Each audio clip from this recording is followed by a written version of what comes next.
disparo de calor, la atracción que se genera en un instante. Juegas fácil y no soy tu ganador. Reconozco que me siento un perdedor, que mi cuerpo ya no puede controlarse. Yo vivía en una especie de ficción y la cruda realidad en otra parte. Hubiera jurado que no caería en tus manos. Sé que no debí quedarme a negociar y hacerme vulnerable a tus disparos al aire, pero nunca me gustó quedarme atrás y me declaro culpable de no evitar lo inevitable. Si tus labios me provocan adicción y tu movimiento puede dominarme, tú querías ser mi centro de atención. Yo caía en tu forma de mirarme, hubiera jurado.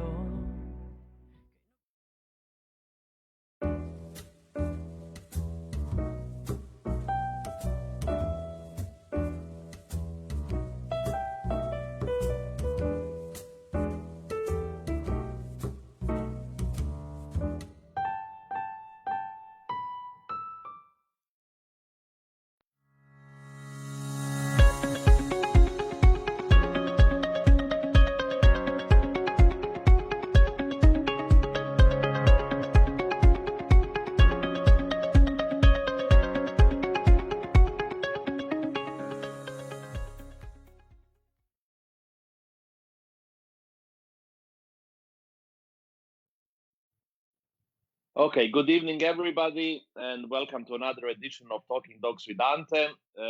We are trying really week after week to bring you top dog people from all around the world. Mic off. And I'm very happy that my first ever guest from Ireland is going to be the president of their kennel club, Mr. Sean Delmar. Good evening, Sean. How are you? I'm very well, I suppose, as well as we can be. But yeah, I'm good. Yeah. Anyhow, we have been trying to fix in the last half an hour a little bit the sound things. I know that you hear Sean perfectly because I hear him perfectly, but he doesn't hear me so well. So if you think that I'm a little bit shouting when I'm asking the questions, it's not because I'm angry at him, but so that he can hear me much better. Anyhow, there is a lot of people joining already, and as usual, I will try to follow on your comments and on your questions if you will have any questions for Sean. My first question for you, Sean, as usual, for my guests, is going to be about the situation in Ireland at the moment. But let's put it somehow more on a personal basis. How much did your life change when this pandemic started? Well, quite significantly, really. For a start, obviously, I'm not traveling abroad at all, and that was quite a big part of my life. Kathy and I would travel a lot for judging, so that has just completely stopped. As regards to administration, as soon as COVID, we were happy that it was going to really take over. Last March, just before our main St. Patrick's Day show, we cancelled all events organised by the Irish Kennel Club. And the Irish Kennel Club, in a way, are slightly different. I don't know what it's like in other countries, but we actually provide the insurance and all that as a block thing, and then we license it out to various shows who apply to us. So in that respect, once we pull down the shutters, for want of a better word, on that, it meant that no shows were just going to happen in Ireland until future. From me personally, I have to say the interacting with my family, the reconnecting with a lot of them, particularly the nearest and dearest, has been very rewarding. And okay, we're all a bit fed up with TikTok and I'm running out of costumes to dress up for Zoom meetings every Saturday night. But Yeah, listen, we're meeting a lot, especially with my grandchildren, and that they come up to see us a lot because they're only from one household, and that's kind of okay with the legislation. So we're getting the opportunity to. It's been forced on us. And yeah, I don't yeah. mean that in a bad way, but we're actually interacting much better.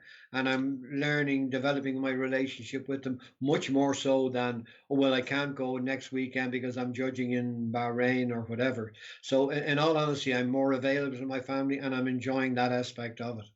Yeah, yeah. I mean, obviously, for all of us dog people, the things have changed a lot, and we have like found out that we can also live without dog shows, and that the family life is also nice, and that staying at home is quite nice. But do you miss dog shows? Yes, of course. I mean, I tell you, I've said this to a number of people. The opportunity to travel and the people you meet, it's amazing. It's such a rich tapestry and things it brings to your life. And you meet people, and they become your friends, and they're your dog show friends. And they come. You never have to face reality with them.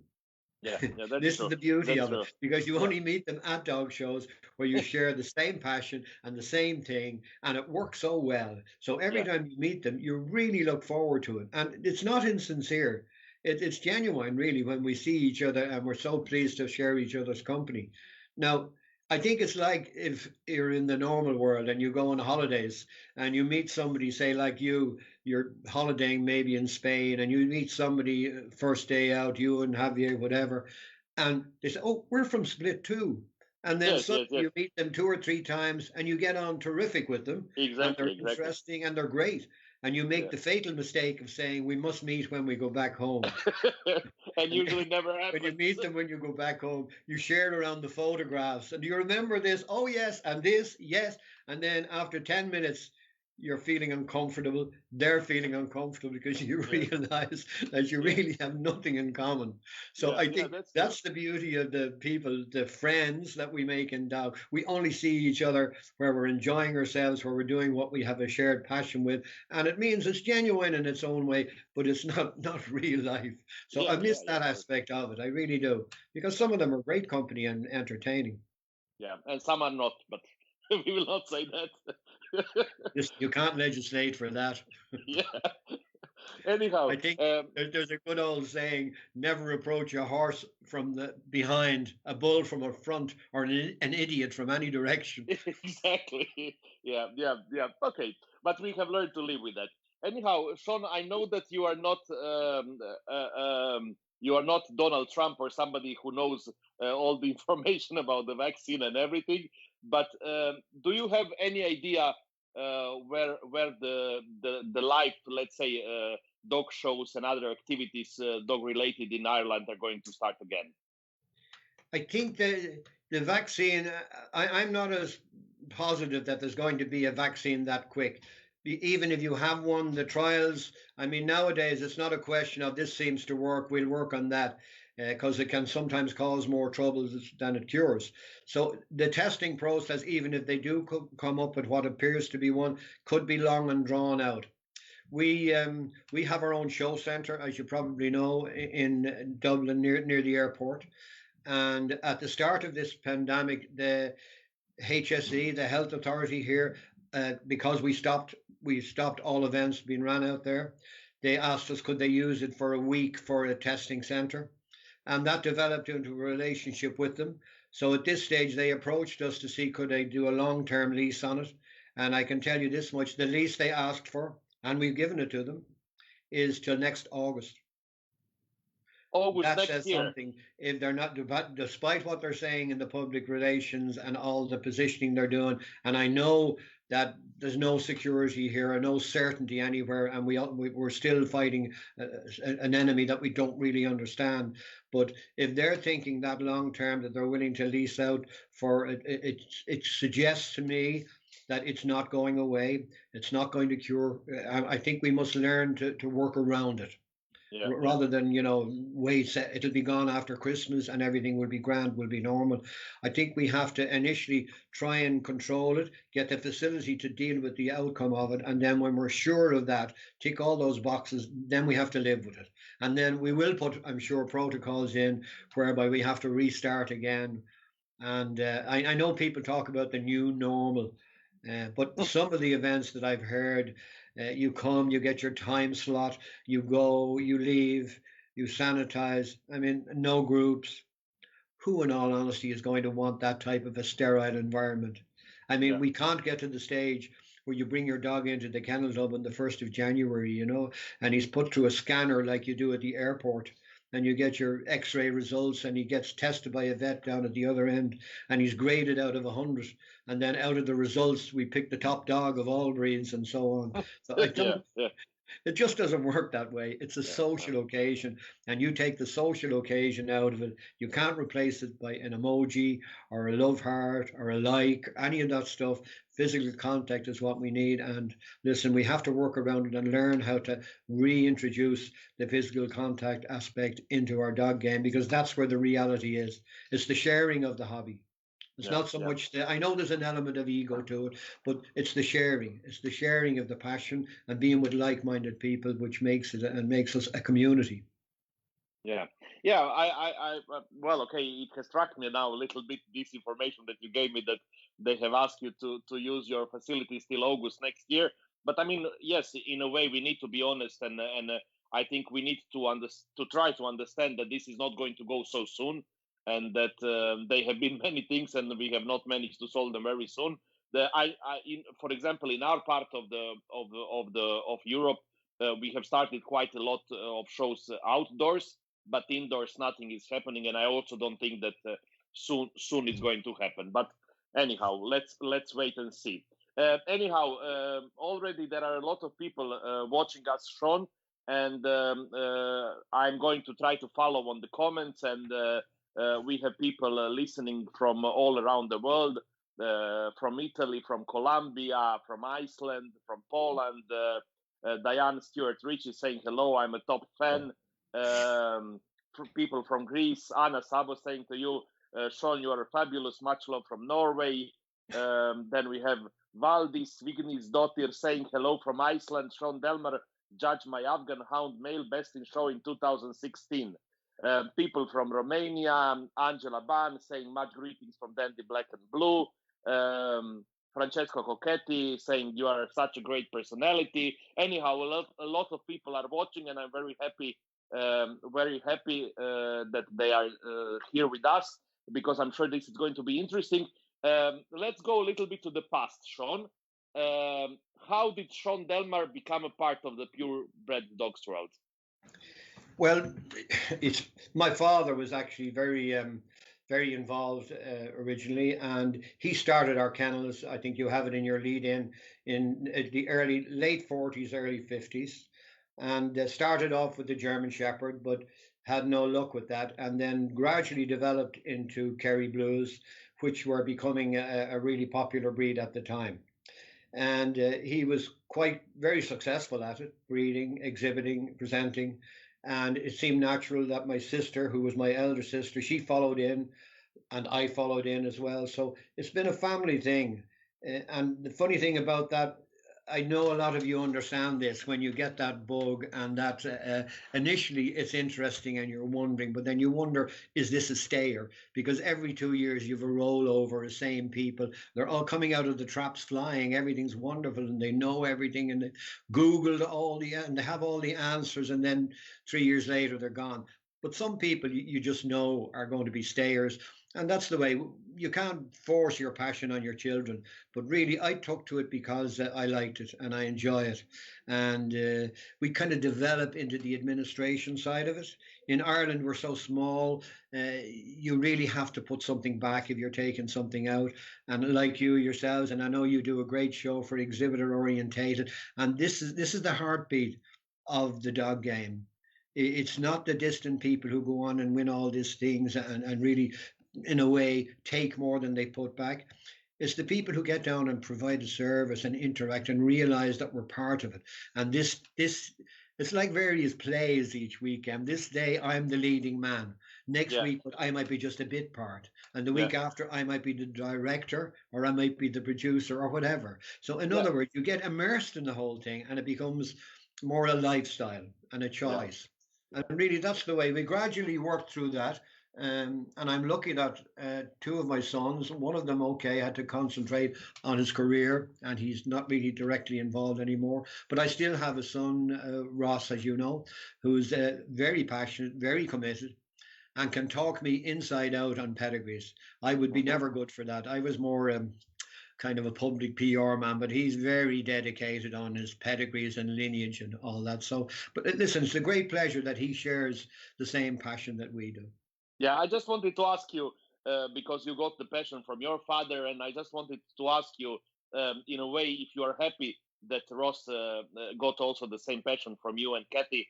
But obviously you are, and I think it's wonderful to know that Delmar tradition is going to go on also with the younger generations. That's I Not think everybody would agree with you there. yeah, probably. Well, I try to be nice. They some might say the theme from The Godfather is coming out in the background Yeah, here. yeah. Like, why him? Was it not enough Sean and Katy now also Ross? I can imagine that happening, but okay. What can we do? We cannot make everybody happy. That's one thing in life. Tell me, Sean. And I'm not sure if I'm going to pronounce it well. The family prefix of your cattle is Shilelag. Where did that name come from? Um, Shalala is the name of it, Shilela. like the Oh, song Layla. Shalala. okay. Very It's nicer. I'd like to think that it was actually a shillelagh is an instrument used by old peasants. It's made from a hawthorn bush and it's a branch with a kind of a root at the top of it, and it was used as a weapon Okay. back in the 1800s. Now, I'd like to think it was something macho like that, and that my father had Kerry blues, and he thought that this would be a great thing, but not really. The reality is, they were driving through the Wicklow and a part outside Dublin with my mother when they were just after their honeymoon, and he saw a town, a little small town called Shillelagh, and he just thought that would be a nice name. Yeah, but you know, So really, it's not as dramatic as it might yeah, seem, but yeah, it's an old Irish name and expression, and we were keen to Irish the whole kennel up. Like my name is Sean. It's an Irish name. My sister's name was Maura, and my younger brother's name is Padraig. That's Pat or Patrick in Irish. So we kind of, we have a little bit of sense of yeah, identity and pride in that. yeah. But also, it also sounds very good. Shilela. I think it has a very nice sound. I Anyhow, so did, I yeah. like. We had this, Ross and I, and then we never got the opportunity to do it. But we had this thing, if we were at a party of friends where you could, have a little bit of fun and extract the urine, as they say. We had we had this little thing put together, and it would be like the song of Layla. You know that song, Yeah, Layla. Da, da, da.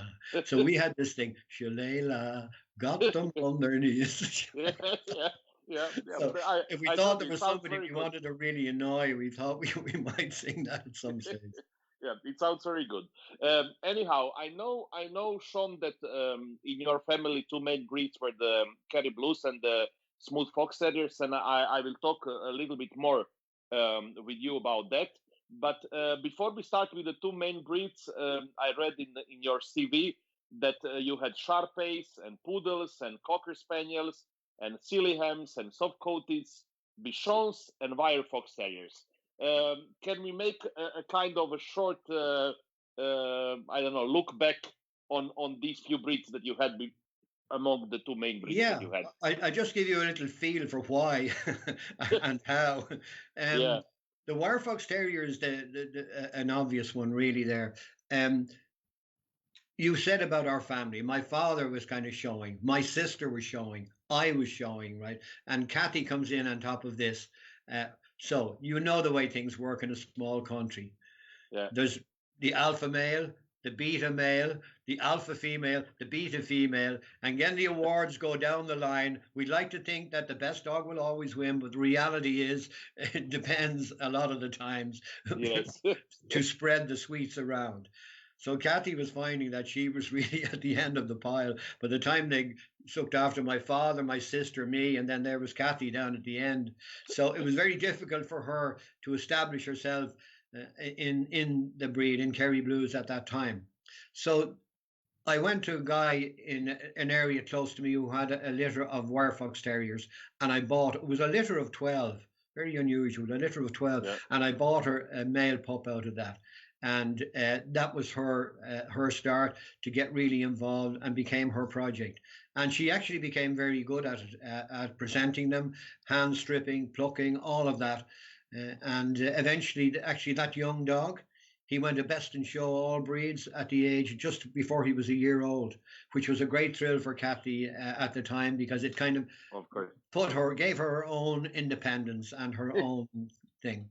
The Yeah, yeah, poodles of was course. because of my mother.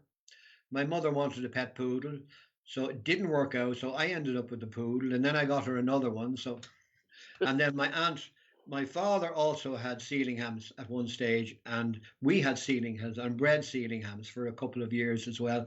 But to be honest with you, I just didn't take to them. Not the breed. The breed is a lovely breed, but the presentation and issues and so on with the dogs that I had at the time, I didn't like to stay with them. Sharpei was simple. We were at Crufts and we met this couple who had Sharpei, and they were very talking to us and interested and asked us. There was none in Ireland at the time, and they asked us would we take a bitch from them over and show it and so on. So we did, and very different breed. Those who know it, I know will tell you they are really very different, very independent, have a lot of cat-like habits. Like for instance, their paws, they, they they use them differently. They kind of go around this way. They're very dexterous with their paws, and their eating habits can be strange. This one actually loved curry for some reason or other, curry, but a very loving dog to people, to old people. We found the Shar-Pei was. The reason we never continued with them is I couldn't get over the health issues at that time. I mean, Yeah. things have changed now and they're a lot better now, but at that time there was a lot of cancer and a lot of eye and over to things. So we just couldn't do that. And she died too young, as far as I'm concerned. And it was very sad to see her drift away like that when she was only, what, 6 years of age. We're used to terriers. Terriers Yeah, yeah, live of course. forever, They live forever, So, yes. I mean, it's more of an old folks' home, not a kennel, it turns out to Yeah. be. But really, Yeah, that's the trust to all of that most of what we had. An yeah. interesting journey, though.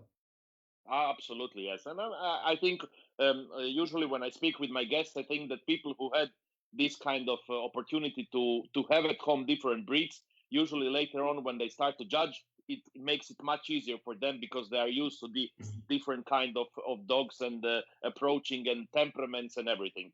Yeah. One thing Anyhow, about that on that subject, um, that's one of the few benefits of living on a small island with a small yeah, population and with quarantine and all that. So years ago, there was no opportunity for interaction or really using dogs from abroad. And the big deal was England, if you ever could do that. But it was very parochial and isolated. So the dog shows you would have to meet friends. So our friends, maybe of our 10 friends that we'd be with dog shows, one would have Dobermans, one would have Yorkshire Terriers, one might have poodles, one might have a gun dog.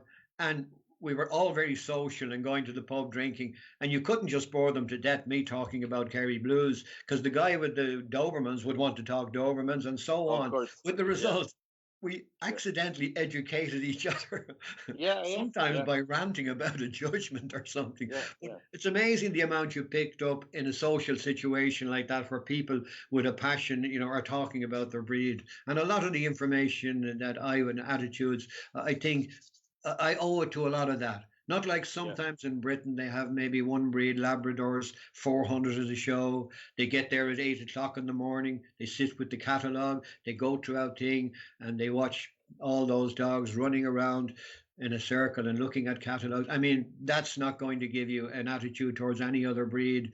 Okay, it might tell you something about movement and construction, but it certainly wouldn't train you for anything else. So the fact that smaller numbers forced to be listening to and interact with people in other breeds was a good base ground to come from. Yeah, yeah. I mean, when I speak about people, when I started this show, it was just like because I was bored at home with this Corona thing and we could not travel anywhere. So I said I need to do something with myself. But it's actually, I had the opportunity to travel the world and by organizing split shows to talk with many people from the dog world. But you learn in these kind of conversations, you learn so much about different breeds, maybe breeds that are not interesting for you normally, but when people talk about them you get so many amazing information that it's really something special, and that's the same thing. Anyhow, If I let's could go just back. comment on that, Ant, if you don't mind me coming in there. Yes, yes. Exactly what you say. And sometimes a conversation, a short conversation with somebody who is a specialist, you can learn more than that without reciting the standard backwards, cross or sideways in the four FCI languages with all the angles and all the Latin phrases you like under the sun. Sometimes a quick little conversation can give you a feel for the breed because locomotion and structure is the same really, and you should be able to follow that. For instance, the first time I judged the Central Asian Shepherds in Germany, or sorry, in Russia, Freudian slip. uh, I was going to judge them, and I said, I'm not comfortable with these. I haven't judged them before. And they say, we are qualified. You have to do them. They want somebody different. And there was an older guy there, and I just mentioned it to him, and he apparently was a specialist. And he said, judge it like a dog, which was a good start. He Yeah, says, two things: head of a polar bear, body of a panther. yeah, yeah, And yeah. that gave me an image straight away. Exactly. Yeah, So yeah. Of course. Yeah, it's it's as you say. Sometimes it's just important to get the image, and everything starts to be much easier. Let's go back now. First to the carries. You told me that actually your father started with the breed. Do you? I don't know if you still have carries or not. But tell me a little bit about your story with the Kerry Blues. Well, no, we haven't got Kerry's at the moment.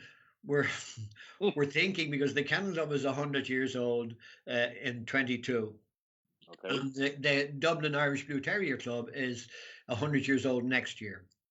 And in all honesty, I would like to have a Kerry Blue for that time, just Yeah. to have one. I would like to have one, and I miss them. But unfortunately, with the trimming and the upkeeping, and Ross's passion is mainly with the smooth fox terrier, so he's still with us here. So we just wouldn't have the time, especially with my administration work in the Kennel Club as well. Just wouldn't have the time to give it. But listen, my heart is still there, so I'd like to go back there. They're a fascinating breed, and I think anyone who knows me knows about my lifetime's passion with them. I've had all different kinds of ones, and the thing about I find about them is that they have such ring presence. There's a certain period of time, and so it's very hard to describe. Sometimes you're in a ring and people think, oh, you're baiting them, you want them to be aggressive. It's not really that at all. But the best possible time you can get is if you have a Kerry Blue that's a confident dog and a macho dog, and he should not be attacking other dogs. That's not what's wanted at all. But he should be there like a gladiator, like here I am. Here I Yeah. am. I'm ready now, right? Come on. And there comes a time, and you will get that sensation, and you've handled them, so you know. Yeah. Yeah. A Kerry Absolutely. Blue just focuses on something. He turns around sideways, and he maybe half lifts a little paw or something and just looks. The tail comes right forward, the ears come out right up at that, the eye focuses, and there's nearly a trembling coming up through the lead that you can feel. That to me is magic. That to me Yeah. is magic. You have to feel part of that and to feel that energy and intensity. So I always love that about them. And the fact Yeah. that the bitches can be so sweet and Yeah. make such bonds. Yeah. I mean, we know each other for a long time, and I handled many different breeds, and I had this one Kerry which I showed quite a lot. I won the CC at Crafts under Ketty actually some Mm. years ago, and I mean, he was not an easy dog to show, but my God, what a feeling it was to show him. Exactly what you explained. Like they are so uh, very special dogs in every way. I think so. I Well, can I can come. you could Yeah, I ride can understand your you could passion. ride a push bike. and you'll get there by riding, or you can ride a big, powerful motorbike that's aggressive that really takes you there. The choice is yours. Yeah, exactly. For how long you were breeding Kerrys? Probably 30 years. Yeah. And we were lucky. Now we had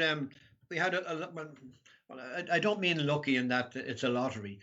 We were fortunate. Sometimes you do everything right and you breed right, and it just doesn't work out for you. But we were very fortunate to have some really nice dogs, and we've had the opportunity to have bred and shown and exhibited a top dog in the breed in UK and Ireland, top sire, top brood bitch at one stage or another.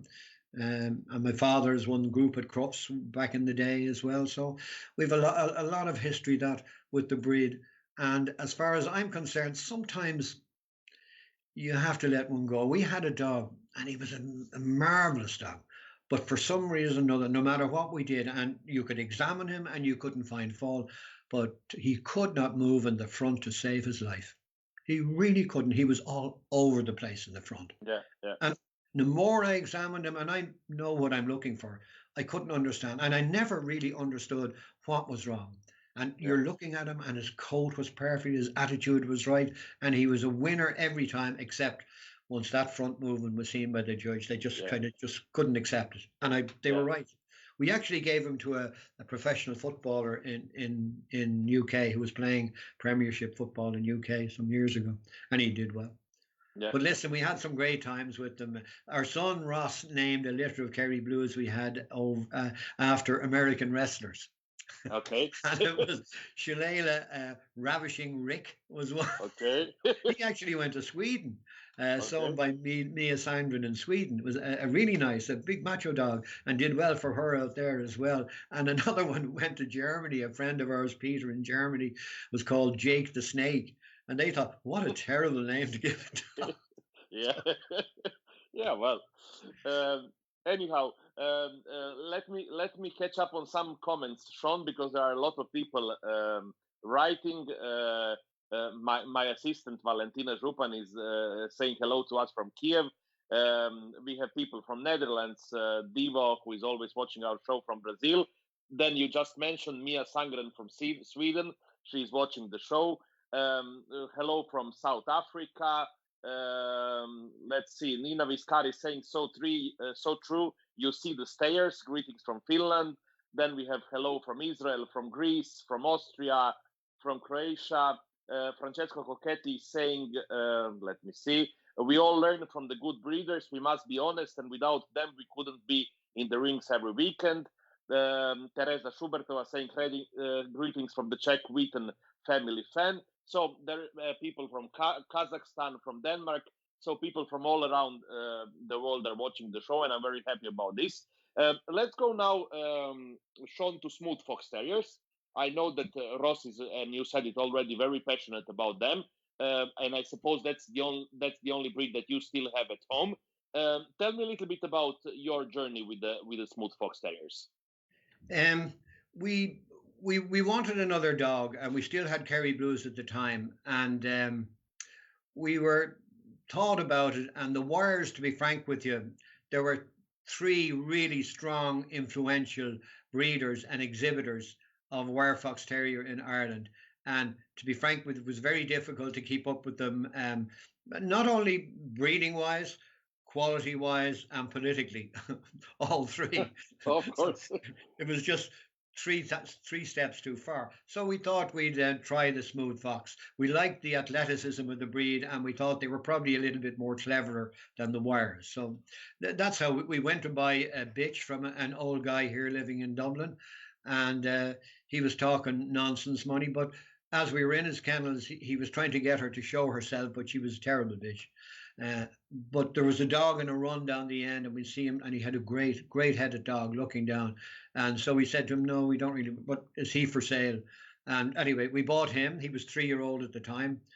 And apparently he'd been through 3 or 4 hands of people who should have known what they were doing. And was a failed dog, so he was just being moved around from Billy to Jack. So when we got him, he fitted in well with our family. We kind of got him. We understood him. And he came on in leaps and bounds with us. A strong dog, maybe a little too heavy in the front for some, but a head to die for. That, and you know yourself, my father used to always say head, neck, and front. If you have them, it's going to be very hard to lose. Yeah. And he had a great head and expression always, constantly. So he did quite a lot of winning for us. So we started our journey then. We got dogs in from UK, from America, all over the place to set our own line. And we finally got a line that we were happy with, mainly tan and whites, that we were running through. And this is our eldest son, Jeff, who's no longer at the game now, but still has a really keen interest in it. He was very committed and involved. And I think that passion that he had sparked into Ross as well, because of the same principle there. So Ross then started to get involved, and we developed a really nice line of dogs, especially of bitches. And we used an American dog that was being shown in UK at the time. And we got really, you don't often get that when you use an outcross. Okay, the most concept is keep what you have and gradually introduce what you want. But don't risk what you have. So this dog actually didn't risk any of the qualities that we had, and he did give us an extra little bit of tighter, stronger tail set and good, strong hindquarters. So we put a row of terriers, nice, really nice terriers together, one annual champion, 15, maybe more times a year, and top dog all breeds at one stage, top terrier quite a few times as well with them. And listen, they're a sensible breed. They're a clever little breed. Anyone who thinks that you don't train them and you just get a chamois and rub them off and walk into the ring, yeah. they've a big lesson Makes it easier. Yeah. It doesn't work out that way again. Yeah. And then worldwide, there's different approaches to them. Like unless they're all white with a black head, you do nothing in the States. Some of the continentals would go for heavier markings and would be quite acceptable. In the States, you wouldn't get off first base with them, you know. And then New Zealand and Australia are, so it's a breed that's very healthy quality wise worldwide. And of course Andros and Judith in Hungary producing great stuff.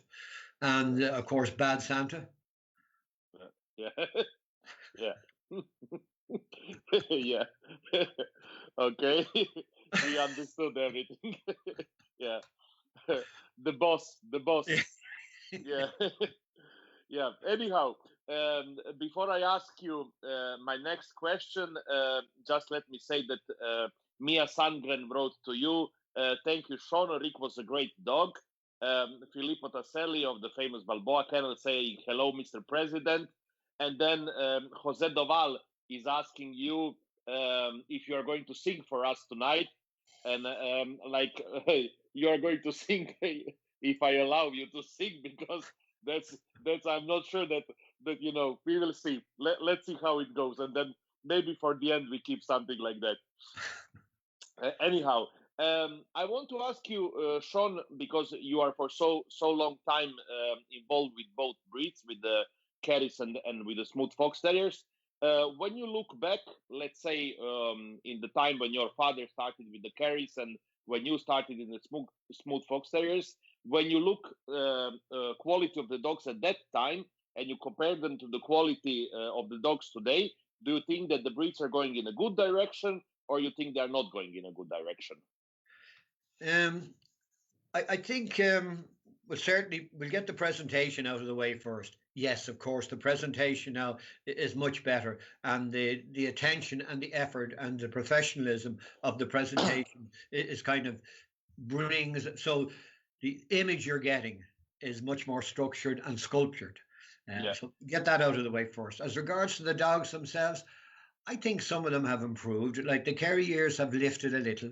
Like I don't want them. I hate them high in the head like a fox terrier. But the Kerrys, their ears in general have lifted a little, and they kind of got a little bit better behind. They were a shorter moving dog, a shorter stepping dog with a heavier ear back in the day. Probably due to the emphasis of coat, because coat and colour were predominantly what was the big no-no about them in those days. I mean, that gave a lot of importance to that, and sometimes at the sacrifice of other elements of it. So I think the Kerrys, we will deal with them first. The Kerrys, I think, probably are, and I know some people mightn't like to hear me say that, but I think worldwide they're better. I would Okay. think so. Some of them may be a little bit too light for me. I like them to be a stronger, more macho type dog. But the thing is, you see, when you have the coat, you can give the outline and the shape, and everything looks Yeah, yeah. wonderful. But I think they overall they're good. They're a confident dog. I don't like them too much shown to bait. I hate to see the dog begging for a biscuit and a Kerry Blue. I want them to stand like a soldier. I really do. I like that element of them. You know. Yeah. Now, don't get me wrong. I think we have to accept that most judging the groups, especially groups and all breed judges and best of breed, performance and outline is going to nearly wins every time. And this idea, me being macho about a Kerry Blue should be freestanding. Okay, you might be freestanding him there, and if he's acting a maggot or if his legs are tucked under him or you can't get him steady and he keeps moving, chances are Mr. or Mrs. All Rounder who's looking along the line is going to go for something that she can see an outline that's nice and steady, that's easy to assess, right? Yeah. And that moves around like a sighthound, Yeah. and that's going to win. So, Yeah. statue, move like a sighthound, winner. Yeah. Yeah. Yeah. As regards Unfortunately, to the but fox terriers, they're different. They're the sizes are different, different parts of the world. But overall, I think they're very strong. Also, I think they really are in a strong place. So I would say both stronger. okay. Okay. Let's go. Let's go first to the Kerrys. I want to ask you one thing. Also because it's an Irish breed. My question is, when you look at the Kerry, what do you think is like the most important thing to define the correct type of the breed? And my second question also about the Kerrys is, what do you think at the moment is the biggest problem in the breed? Excuse me. To me, Kerry's expression, and I know that's an easy thing to say, and it requires interpretation because every dog has an expression. So I mean that sounds, and the expression has to be hard, not aggressive, hard, very stern, very solid, not cute. So to me, that you get that by the ears are not that high set, a little bit lower set, closer to the side of the head, going towards the eye, not up high. Also, the attitude, the stance of the dog, coming up, looking slightly over the lead. This all adds to the hardness and a relatively small dark eye. So you have a relatively small dark eye, a longish foreface, ears a little bit down by the side of the head, and a dog that's really interested. That's a hard, proper Kerry Blue expression to me. And once you get used to looking at it and seeing it, you'll always see it. Yeah. I can't stand the ones with their heads held right back up like this and the ears half flopping up and they looking, oh please give me a biscuit. I can't stand that in a Kerry. That kills me, right? Yeah. Yeah. So that's one thing about them. The coat, listen, the coat is important because they are a Kerry Blue Terrier, and blue people get confused about the blue. It can be quite dark, but still have a blue hue off it, and that's kind of acceptable. The probably the worst part is the texture. I think it's very easy to go in and breed in some heavier coats, like poodle types of coats into them with tight curls, mainly because you can trim any shape into them, especially on the line from that, you know this, right? From the Yeah. line from the nape of the head down onto the shoulder. I mean, if you have a poodle coat, you can put any shape. You can have a lovely arched, smooth shape. Whereas if you have kind of a light coat, a split coat like the half wave, it's a nightmare to get that line down there. You're thinning scissors, you're coming back just to try and get a nice smooth line down onto the neck. Because in the years gone by, it was a neck and a back, you know.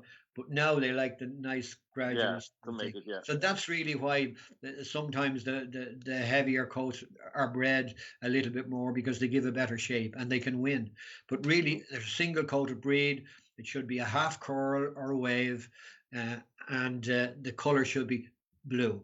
And one guy I used to have years ago, a pal of mine, and he said, you should be able to take the dog out into the street and ask a young fella, any kid passing down the road, what color is that dog? And if he says black, you're in trouble. Yeah, that's true. Yeah. And what do you think at the moment is the biggest problem in the breed? You mentioned ears, you mentioned a little bit the coat texture. I think overall tail sets are quite good, despite the introduction of no docking anymore. I think Yeah. tails are quite good. Um, Hindquarters, not bad, not too bad. There used to be a lot of them are very straight behind with no kind of hip bones out at all, but that's quite good. Maybe some of them a little too long on the thigh, like Afghan. You know, they'll be going swooping Yeah. down to the little hocks, a big swooping down. That type of thing says there's no power. It might be enough just to bounce you around the ring in a nice gliding movement, but the reality is for a potentially originally working dog, that type of back hind quarters wouldn't be no use for pulling something out of a hole or in a confined area like that. So that's an element that I don't like. I also don't like weak across the loin. When I put my hand there, I like to feel a little bit of strength in that back for the same reason what I talk about the hind quarters Yeah. and foreface. I like a strong foreface. I don't like a weak underjaw. Once again, Yeah. going back to its origins. Yeah. That's the things that are important to me. Okay. Okay. I have my next question ready, but before that, I want to read three comments. Andrew Brace is saying, as expected, great sound dog sense delivered with Sean's unique humor. Sole Ragna Ragsna Dottir saying, what a wonderful, clear description of what makes the correct expression.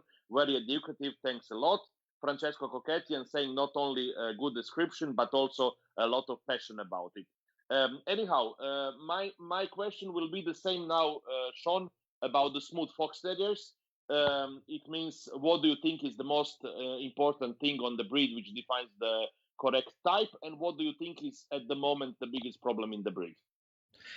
Um, the smooth fox, there's no hiding. Everything I said about the Kerry does not apply to the smooth fox Okay. because really, I know we talk about, and I know there is an element of trimming and knife work and thinning scissors and so on, and to give that shape and to stop the tufts of hairs and to give an outline. But you can't reinvent. You can reinvent a Kerry. If you have enough coat and you're good with a scissors, you can reshape a Kerry. You can't really do that with a fox terrier. So, there's kind of no forgiveness really in the front of a fox terrier. I find there's just no, if it's wrong, it's wrong, and you see it, and there's nothing you can do about it, and all the hiding in the world. So I think fronts you have to get right. I do think that the top lines and tail sets are really good, mostly worldwide in them. And okay, some of them are a little straight and stifle, but most of them have decent hocks and good tight feet. The foreface, I don't like them too weak in the foreface. I think sometimes they go for length and they forget about strength. So I don't like a long, pencily little foreface. I don't really like that. Of course, I like a bit of length, but I think there should be strength in the foreface as well and well filled under the eye, not dishing away like that. So overall, I think they're in a good position. They're in a good way, and I'm happy with the And breed. if you think that there is one thing that is like the main problem with the breed today, what would you say it is? With the fox terriers. Yes. Um, I Sometimes you mean, find gaps, and I wouldn't be a dentist or a teeth man. No, I really wouldn't. I'm not the type that kind of gets the calculator out for the teeth or anything like that. yeah, Uh, but I don't like to see holes here and here. yeah, I yeah. think if you're going for length at the expense of dropping a few teeth, I don't like that as well. And I suppose straightness behind. I don't like straight behinds. Yeah. Okay. Okay. Listen, Sean, you are a terrier man all your life, and I'm sure that you can deal with the next four questions which I have. They are quite short, but in a way maybe somebody will find them a bit provocative or whatever. But I want to hear your honest opinion about it. My first question will be about sparring. About What do you think about sparring? say Sparring, again. Sorry. sparring, how you call it when they go one to another when you Oh, throw to sparring. Yeah. sparring? Yes. Yeah. Okay. I maybe I thought I didn't No, no, pronounce no. it well. Yeah. Yeah. What do you think about it? Because I know in Europe, in many countries, it's not allowed anymore. I know in the USA, it's a normal practice, something that they really want to see when they show terriers. What is your opinion about it? Um, I don't do it as the way the Americans do it as a course. They do it Yeah, as a matter of course. I I don't do it myself as a matter of course. I won't sort of say introduce the dogs here and there. But at the same time, I like to establish to see will a dog, well, the breeds are talking about, but specifically Kerry Blues and most of the terrier breeds, they should all hold their ground. They should have that confidence that they should stand there and they shouldn't be bullied or threatened out of it. So, I mean, so I don't mind if dogs interact, move, and turn towards each other. I'm not one of these, no, turn your dog around, turn your dog around. And I will at some stage, if I find two dogs are kind of close enough and I want to make a decision on them, I'd like to see which one is the most confident and the most sure dog. And I will then ask them just to turn their dogs towards each other, not for a okay, fight or anything like that. And yeah, I never let it get to that stage. But I just want to see how they look at each other. Is one of them more confident than the other? And if there is, that's the one that wins. It's very simple as that, because they should be all sure, confident dogs, and they shouldn't be yeah, afraid to meet each other. We can't yeah, dominate them entirely. They should be able to. Terriers should be able to stand on their own. They yeah. should be natural feral dogs. They should be able to survive if you put them out on the street. Yeah, yeah, that's true. That's true. Anyhow, okay. My second question is nowadays when we look in the ring terriers, many people from outside of the ring will say, "Oh, this tail is fixed. These ears are fixed." Um, do you think that people are fixing a lot the tails and ears in terriers in general? um, I, there used to be a lot of that. Listen, I'm not going to hide behind the door. This is, Of course, I there think was a it's, lot of that, yeah, and yeah, it was the idea was not to recreate a dog, but to sharpen the expression. Or this was the whole concept of it. But I think as the ear sticking got better and better, and as you know yourself, most of us in the terriers that have the kind of folded ears, if there's a certain ear, we will stick them with whatever the appropriate glue. It's Copydex I use to stick them down when they're getting their back teeth and so on, because they can go all over the place. And if you have a rose ear on a Kerry Blue or a Fox Terrier, you can leave it at home. So you run that potential if the ear is kicking out when they're getting their back teeth. So we just tap the ears down to make sure that they are. Okay, sometimes it doesn't work. And in yeah, years gone by, if an ear went up or cropped or whatever, or up high, erect, yeah, the guys would have all kinds of operations, instruments, glues. Uh, some of the favorite ones would have been a lamb castrator. That was a favorite one back in the day, okay, because that's the lamb castrator. Apparently, it didn't cut the sack, but it cut the tendon. So that was the idea of it. But yeah. everyone knew somebody who had a special kind of the terrier man who do this, do that, and the other. As regards to me, how would I approach it as a judge? Um, I suppose I'd have to nearly be able to have my mind prove that it was done. Because Yeah. if you decided that ears is not going to be an important part of your breeding program, that don't mind the ears, sure, I can bang them if they don't work out. You're not going to take that into consideration, and that's not for the good of the dog. So if I think the natural setting of the ear is good, and I have maybe a suspicion that this is a little bit too sharp, the crease is that little bit too sharp than it should be, um, I I might be a little bit forgiving if I thought it was from the right place. If I see the big mark underneath on the inside of the ear, that is obviously a really aggressive type of job done for an effect. No, down the line. Yeah, yeah. Okay. My third question: living near to Germany, Austria, and all these countries, Switzerland, where everything is forbidden. What do you think about using the chalk, hairspray, and other things on terriers? We have field trials. We have working tests, right? We have all of these things, right? Let's get over this, right? This is a beauty contest, right? It is, no matter what. We can pack it up whatever way we like. So I think an element of presentation and preparation should be allowed. I don't mean a dog coming in a puff of smoke now, coming in a puff of chalk coming into the ring.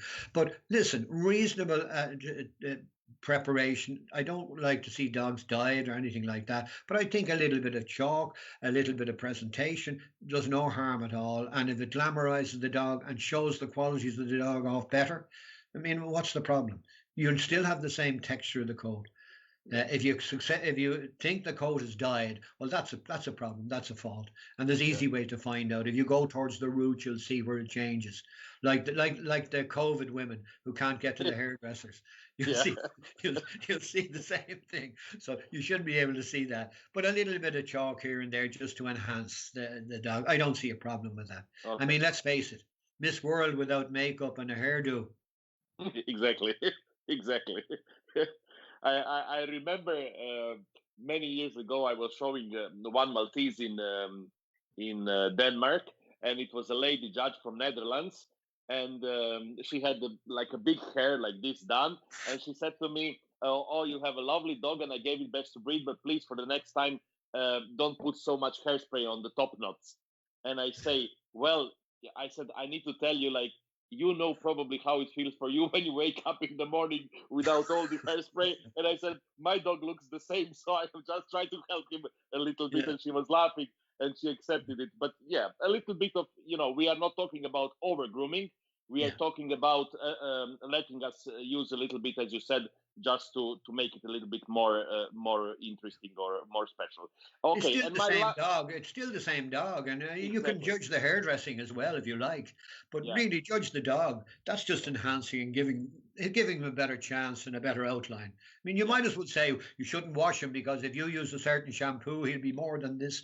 You can overdo it. A little bit yeah. of presentation, fine. It shows people are willing to make the effort. Yeah, yeah, exactly. Okay, and my last question, it's also for someone who is all his lives in terriers. I know in the past it was absolutely normal to pick up the terrier for the tail and put it on the table. Now it's not allowed anymore. And we remember all the story about Crafts and the Scotty and this thing in the USA. It's still a normal thing to do. How do you feel about it? I I grew up with all that, and it was quite normal. And if you look at certainly the breeds I was involved in, because I'm old enough to have been attending trials, badger trials with Kerry Blues when I was a young boy. And all this stocking comes for working reasons. And with the terriers, excuse me for a minute, I'm trying to make up my mind what I'm going to say here. Okay. No, the original one with the Kerry Blue and the Fox Terriers was enough for a man's hand to grasp. And that's what they were cut to, just that enough. And that was to pull them out of the hole. If they were down underground with a badger, they had just enough, not enough that it would be too long that it could get broken in close contact underground, but long enough for a man to be able to grab it to pull the dog out. Now that was the origins of it. And yes, of course I did. I spent all my life. I docked all my own dogs' tails and their dew claws. I know it's not acceptable now, and we don't do it anymore, and that's the way it is. But I can tell you, I did them all, and there was no trauma on the dogs at all. It's usually done at 3 days. Small little nip off the top, some permanganate, little searcher at the end of the thing. Finished, job finished. No real stress. Straight asleep again. The pups. You just Yeah, woke yeah. them up. So I I know. didn't see it as a thing. But I understand. I wouldn't like to go onto national television and explain why we cut the tails of all the different variety of breeds. I know we see a sensible reason for it and origins and working and all that. But reality is it's not an argument you can, and I would never try Yeah, to deliver to the general community. So I think we just have to let that one go and see it yeah, as a practice that's gone and finished. yeah. But if you would have an exhibitor who would put up the terrier on the table in front of you and would pick it up for the tail, would you mind it, or you would just No, afterwards? for the same reason. Listen. I do that regularly to myself. It's the easiest way to get them up, really. And people are saying, Yeah, "Oh, you're doing that because you don't want to upset his coat," and all. It's nothing to do with that. It's just the easiest way. If you yeah, put your hand there, you're supported by the cheekbones. There's no stress on the dog's neck. The hand behind it's handy. You can just get him up nice and easy onto the table. I've never seen. Okay, a dog that's not used to it might find it objectionable, but dogs, the Cairns, the Scotties, Westies, Fox Terriers, more the short leggeds. It's yeah, just that much easier than getting down yeah, on your hands and knees to put your hand under him. Then you're yeah, yeah, going on top of the dog. You're making it all stressed. Where that can be a very quick thing up on the table. So yeah. to be frank with you, I don't have a problem with that at all. Yeah, And yeah. I I mean, yeah. I mean, I have Scottish now at home. I have quite 6, 7 of them. And they love when you like pull them a little bit for the tail because it makes them more happy and like a little. I mean, they really love it, and so yeah, I I can complete. I couldn't agree more with you, especially if they're showing looking at another dog and you just get them. Yeah, It's the easiest way to control them. yeah, But yeah, yeah, yeah. they Exactly. don't even notice it. They just No, no, no, no. Absolutely. I have a feeling they love it. Mm, So mm. anyhow, let me ask you one question from the comments from our viewers. Before that, I'm going to say that Marian Petrovsky wrote amazing educative interview. Best regards to both of you. And then Teresa Schubertova is asking you. I would like to hear from Mr. Delmer explanation of fox terrier movement. They differ so much from other terrier breeds. What is the correct fox terrier movement and front? The shoulders the shoulders are the same on quite a lot of breeds. And the body length is very similar in a lot of breeds. So their movement, by the fact of the pure uh, the, the the angles of it should be the same, right? They're not quite as far reaching as other breeds, as other longer legged terriers. They're a little bit shorter stepping, but they shouldn't be tippy tappy. They're not tippy tappy little mincing movement. That means the shoulder has to be high. If they're like that, or they're totally unfit, one or the other. There's two things about them, and it's the same principle. The hindquarters is the engine room. The middle is the carriage where all the important passengers, like the heart and the lungs and all, are taken.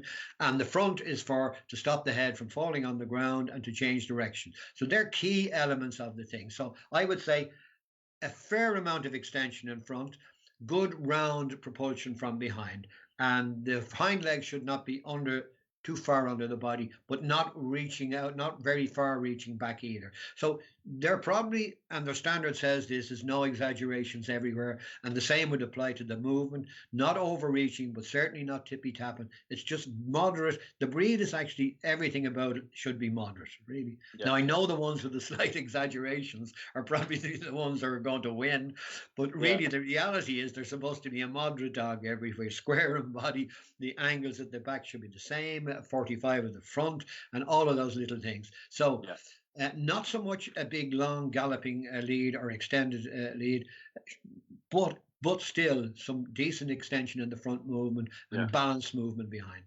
Okay, I'm sure Teresa is happy with your answer. Um, let's move now a little bit from the dogs to you. I want to ask you the one thing about your judging career. First of all, how did it start? And then the second thing, what you like the most and what you hate the most about judging.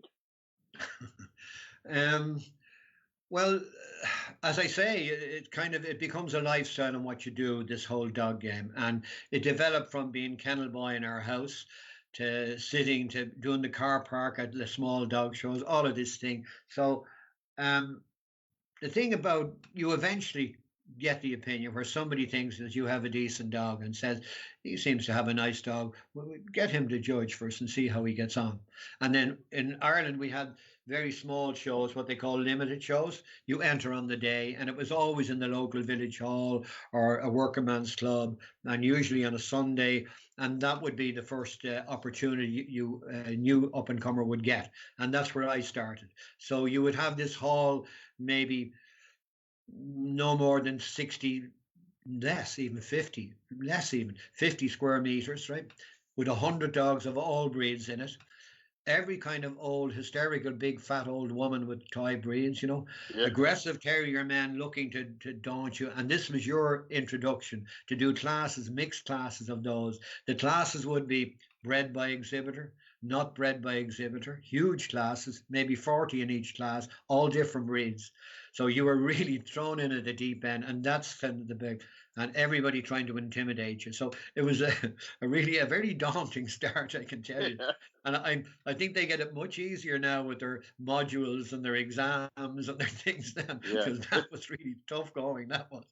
But that's where I started. And then you develop, if you do a reasonable job and don't upset too many people, they let you go along a little bit, and then you might be asked to do your own breed, and then it develops from there. Our system is based on gradual progression, and the maximum, or sorry, the minimum you will do in Ireland would be probably about 23, 24 years before you could achieve all breed status, because it's structured to make sure your knowledge is bedded in rather than fast tracking forward.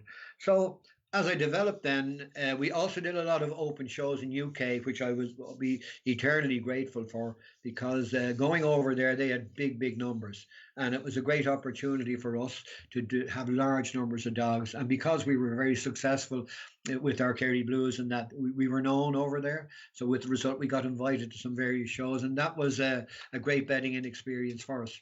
So gradually, I went through the process with the Irish Kennel Club, and then we joined the FCI. I started to judge first country Germany, and gradually, once again, people think it's a magic wand that you have to know somebody or be a president or anything like that. Not really. What happens is you judge a show, wherever it is, and see somebody is looking into that show, and they're you judging and they're saying, he seems to be doing okay. We must ask him to do our show. And then is the domino effect from then on. Yeah. And Of people course. just, Yeah. as they like what you do, they'll ask you. If you're kind and mannerly with the exhibitors or whatever, if you seem to have a knowledge, there's different reasons why. So it gradually gets bigger and bigger and bigger. And to this stage, yeah, I'm very pleased with it. As regards to what uh, I like the opportunity of giving my opinion, and I'm never precious about it. I give my opinion, and I don't think it's the best opinion in the world. That's not what it's meant to be. All it is, it's a genuine opinion given sincerely, and I'd like to think that I've done enough experience and education to have an opinion worth listening to. Not obeying, not saying, not write a book about it, but just to listen, to be listened to. And if you don't agree, that's fine. But that's the way it is. As regards to what I don't like about judging, uh, I have to say, and I've said this before, I hate judges who come up with this comment. I was very disappointed in the breed. Yeah. I hate hearing that comment, Yeah. because I think it's so patronizing towards you might be in a country where they're very challenged in what they can and the opportunity they have, or the social structure mightn't allow for them to do all the great things that we do in the more developed countries. And here they are talking about how disappointed they are. You have to be encouraging. You might have bad news. Sometimes you have bad news to give people, like you don't like their dog and you might have to grade it a very good or a good and tell them why, but tell them in a respectful and a mannerly way. And if you can, be positive. Don't approach it all negatively. Be positive. The one thing that kills me is the judges who judge like Chinese, and I think some of the Scandinavians have a habit of doing this, and that says they do the standard from the back page. Disqualifying faults, serious faults, heights, weights, measurements. By the time you get all those out of the bin, you're probably up with about 10 generic magnolia dogs. Yeah. Yeah. Come at it positive. Look for type. Look for something special. Forgive a little bit. Every dog will have faults, so forgive a little bit of things, and don't come at it too negatively.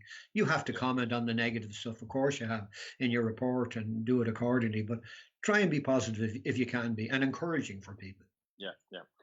Tell me, Sean, after so many years that you are judging dogs all around the world, is there still a breed that you are always excited to be invited to judge? And is there still a breed that you need to have like extra preparation for? Yeah, there's a few of each. Okay. Well, listen, Kerry Blues, it goes without saying, my biggest joy in my life is to judge Kerry Blues. And I still do that from the time I did a breed show in Moscow, maybe 15, 20 years ago, where I had 94 Kerry Blues. Great opportunity and really high quality. And I've judged them in America and all over the place. And that's always, you always look forward to judging your own breed because it's your passion. And it's where, and you feel that you have something really to offer it. Other breeds I like judging Dobermans. I think their lines are so clean and so clear and obvious, and you can see the quality, and I can follow the breed step by step. Some other breeds that I not so much. I find them challenging. Not that I don't like to judge them. No, of course, and listen, don't get me wrong. I'm not trying to be say that I wouldn't do a reasonable job. I probably would, but some breeds, the only reason they're built that way is because the standard says so. Like English bulldogs. Okay. There's no sense to them. There really isn't. And you can talk till you're blue in the face about bull baiting and all this and the balance, but really the only reason they have this kind of shaped head is because the standard says it. The only reason that the roll so the standard says it. The ear, the standard says it. The high up behind it because the standard says it. It's not as if in order to gain that speed, this greyhound must have this type of shoulder and that type of arm. So there's no real. So breeds there are that type of breeds that are kind of have no real sensible reason except that the standard says it. Yeah. And the other ones that challenge me a bit are some of the French hounds because there's so many of them. There's so many of them. Yeah, that's true. And in Ireland, anyone who wants to win something in Ireland, they usually get one of these kind of cross that only they will know anything really about, and they feel important and they patronize everybody about it. And then the other is some of the Central European herding dogs, because there seems to be about 12 of them, and they're all very similar. But they're all, you go 20 yards down the road or 20 meters, and oh no, that's not, no. Oh no, that's theirs. And there's not really that much between them. So I find them challenging because you will always get somebody to say, oh, he thought he was judging this other type that they have down the road. Yeah, of course, especially the breeds you don't see so often, so of course it's quite challenging. Talking about that, some of the breeds that I don't have any, you get some great experiences in the ring. We were judging in San Juan in Puerto Rico some long time ago. Raphael will remember the date. And it was in a small hall with tiered seating, and all the public in the area came to see it. So it was a real public event. And some lovely dogs, as you'd expect, maybe a lot of nice Dobermans. But there was a young handler had a Filo, and he came in with his Fila. And I have never in my life seen such a performance as this guy came in. He came in walking slowly into the ring in his nice suit that he only wore for funerals and weddings, So he's standing there, and this dog is a lovely dog now. And he just slowly puts each foot in place, and the tail at the back, pulls it up, drops it down. And I'm standing waiting on him to finish this. So eventually I approach him to examine, and he puts his hand up, stop. So he goes to the front, lifts the front lips to show me the front teeth, side, instructs me to go over this side, over that way, side, brings me around to the side, points to the side where I should go. I go around to the side, shows the top line of the back, lifts the skin up gradually all the way down, the thing looking at me. I'm fine. Points me towards the back, gets the tail out of the way, and gets the testicles in his two hands like they were the crown jewels. With a smile on his face like that. And then he did the usual John Wayne walk, developing into an extended trot. Brilliant. But a pure cabaret performance, a special, one of those special things that you see in the ring. Great experience. Amazing. Tell me. Sorry, that's nothing to do with what you asked me. I know. No, it doesn't matter. The story was really good. I can understand it. Tell me, what in your opinion makes a good judge? I think basic knowledge, experience and basic knowledge. Somebody, if they come from the right place, I think people should come from a breeding and exhibiting background. I really do think that. Anyone can learn standards. Don't get me wrong. I know people who can recite standards, blue and black, and they're good in the face. But And sometimes people who are what you would call nearly professional judges who have a very limited experience of breeding and exhibiting can still turn out to be good judges. And I've seen some of them who actually are, and they just get it and they just understand it.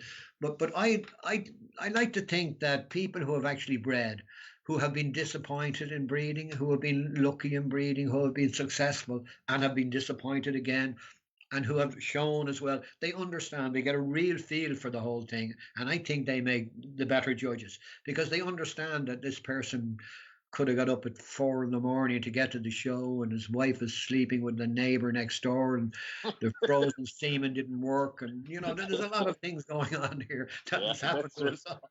And That's true. yeah, they relate more to them, and they're more patient with them rather than Yeah, what you'd call the professional judges who think yeah, they are kind of semi superstars and that they're lucky to have their opinion. So that's really, I don't know if that yeah. answers your question. Yeah, yeah, it does. It does. And then my last question about judging for you is how much you think it's important mentoring for the young judges. I don't really, I don't like that. I really don't. Um, I think why would you go to all that thing? Because all dogs are about proportions. They really are. They're about proportions, and they're about the balance between. And it was John Walben ran the seminar. It's all about balance, and they're right. It is all about balance, and different dogs have a different proportions and balance. But the whole thing is the whole picture. It's the balance, the whole balance. So if you're going to start measuring and say I only consider No, dogs no, no. under. I was talking about mentoring, Oh man! Oh sorry, I mentor. thought you said Yeah. measure. No, no, no, not measuring. I think I'd have to get a Mentoring. bear test. Yeah, yeah. The Men- problem will I be think if you don't pass it. I think mentoring is a great idea. I really do. I think that's the way to go. And I think somebody coming in to ride shotgun, for want of a better word, with a judge to interact and talk, and I think that's the way to go because people, despite knowing, and listen, if a judge comes in as a trainee judge under you, they usually know the standard inside out, and they're very particular. But I think they pick up a lot of different stuff on the ground when they're with you, as you're talking to them, and they can ask you things, and you can respond accordingly. And I found that really good. I think it's a great idea, and Yeah. I'd recommend it anywhere. Yeah. Okay. The idea Uh, that some of the Scandinavian countries use is where the critique is written in a computer automatic and goes live as you go. I have to say I'm not a fan of that. I think that's you're doing the judging for judges outside the ring. They're on their laptops. They might be judging the breed next week, and they're seeing what you're saying about it. The guy who has the not so good dog, he's getting a bad grading, but at least you're not rubbishing him in public. And the idea that people can, I think it's going to turn people against people. I yes. think people are Okay. going to be embarrassed that people around the ring are reading what he's after saying about my dog. And if I don't like you, I go, oh, look what he said about Ante's dog. Yeah. I think it could be a negative thing. Yeah. Yeah. It goes both ways for sure. Okay. Before we go to a few quick questions, there are a few questions and a few comments from the viewers. First one is from Andrea Gash. She's saying, "Hi, Sean. Could you please give a short comment on the Irish Terrier standard that says the loin should be slightly arched?" Yeah, it's the way that works is that the tail set is not quite as high as the Kerry or any of the others or the Wheatons. The tail set is a little lower. Now, because they usually have a very long tail, Irish, more than the others, as you probably noticed yourself. So with the result, when it goes down there, the top line is going down, right? And then it kind of rises a little bit and then goes down towards the tail. So that's where you get the reach on it, in my opinion. Okay. Okay, then I'm going to read you a few comments before we continue. Our friend from Bulgaria, Antoaneta Penkova, is saying, "Hello, dear Sean. I miss your positive energy and your Irish humor." Francesco Cochetti says, "This happens because some of our colleagues have never breed." Gunnar Nimmer saying, "Look for type. So lovely to hear you say that. You are so right." And then Gunnar is also answering to Francesco saying, "Never understood how you can become a judge without having been breeding yourself. Nina Viscari is saying, I've always loved the Irish judges because of your attitude, and Sean, you are no exception. Then Miriana was asking me something which I'm going definitely to ask you a little bit later, but we can go now to a few quick questions, which are usually quite difficult for my guests. I hope you are going to survive them somehow. My first question is, judging appointment that you consider the highlight of your career. I suppose, well, the obvious one would be the Best in Show at the European Show in Dublin in Ireland, because it's my own kennel club and the European Show, and that was a great honour, and it was lovely to do that. It's strange. I had some great experiences in smaller shows. And don't get me wrong, I've judged Crufts and I've judged Eukanuba Challenge and world shows and European shows, and they're all in their own way. The Russia show, some of the in China and Japan and Australia, USA, they're all great shows. But some of the best experiences I had were at small shows. We judged one in near Lake Baku in the eastern part of Russia, and Ulan-Ude. And it was a small show run by three, as usual, like everything in Russia, it was run by three women, right? And they were all very lovely people and getting to a lot of parts. And they thought they were really interested in us and showed us some lovely touristic stuff in an area where Stalin had killed villages full of people. So it was very interesting. But the great part about this, the event was in a small hall, and during the interval, they had this group of Mongol children, beautiful, all between the ages of 6 and 10, I'd say, all dressed in kind of costume like seagulls or seals or oysters, you know, with the feathers and all this. And they were beautiful. And they did this whole dancing pageant thing. This is before Best in Show, in a tiny small hall. It was absolutely beautiful and so different. But, yeah, and but sorry, there's always a funny part of this too. And they also had the local legend, who was a guy in his 50s with kind of long blacky grey hair in jeans, the usual type. He should have given up wearing jeans, but he still was wearing kind of cowboy boots and the check shirt. So he was the local. All the girls were swooning a little bit. And he was doing a song, it's The Legend of the Lake, right? Mm-hmm. And he had a backing tape, right? And he had... So he's ready to go. So he's starting off and he's, hey, this is all great. And the girls are all looking at him. And we're saying, oh, she's all right, I suppose. But the tape and the backing broke halfway through it. And he said, fine, I'm fine. I put the microphone up. He threw it against the wall and stormed out. I mean, you just don't get that. That's great. Is that better than... Some of the bigger shows. Yeah, I agree. Yeah, but some great experiences, and listen, it's a great pleasure, and I love it. Love doing what we do, and we're lucky to get the invitation and the opportunity to travel. So I mean, I love all the shows. There isn't one that I wouldn't go again.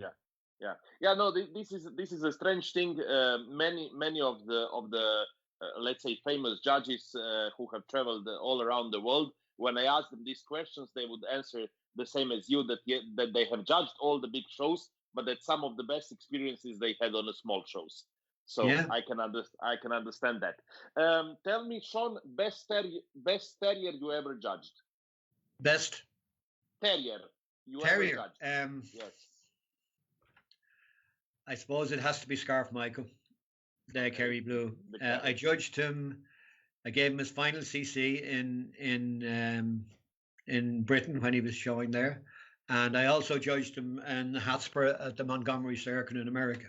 So to me, it's my breed. He had everything. He had construction, attitude, coat color, performance, everything. Steady dog and filled everywhere. Proper big rib on him, strong across the line, strong foreface. But he was near enough to kind of everything I'd be looking for. Yeah, I thought he was an exceptional dog. Yeah. Okay, I have a next question, and it was the same question for the Carries and the Smooth Fox Terriers, but I'm not going to ask you about the Carries because you have just answered my question. So I will ask favorite Smooth Fox Terrier for you of all times that was not bred, shown, or owned by you. Right. Probably Tarbert the Brat. Okay.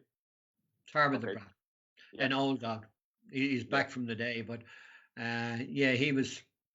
There was a couple of others, but yeah, he would be. Yeah. Okay, perfect. To be frank with you, that's a difficult one because there were many at a really high level. So there's so many of them. And maybe if I had more time and study, I'd think to myself, no, I should have said this, that, and the other. But the one that comes to my mind is Tarbert the Brat. Yeah, but then usually when it comes to your mind immediately, probably it's one that left the greatest impression on you. Tell me, what would you say was the best dog you ever bred? Right. We had a bitch that we sent to Australia. Is that Katie helping you a little bit? We had a bitch that we sent, that David Roach in Australia. We sent over to David Roach through Malachi McKeown in UK, and he ended up in Australia. And her name was Mojo, and I think she was probably point for point the best one. She had once again all the things, but she was still a bitch. She was slightly lighter, not like she wasn't macho. She was kind of, but really well made.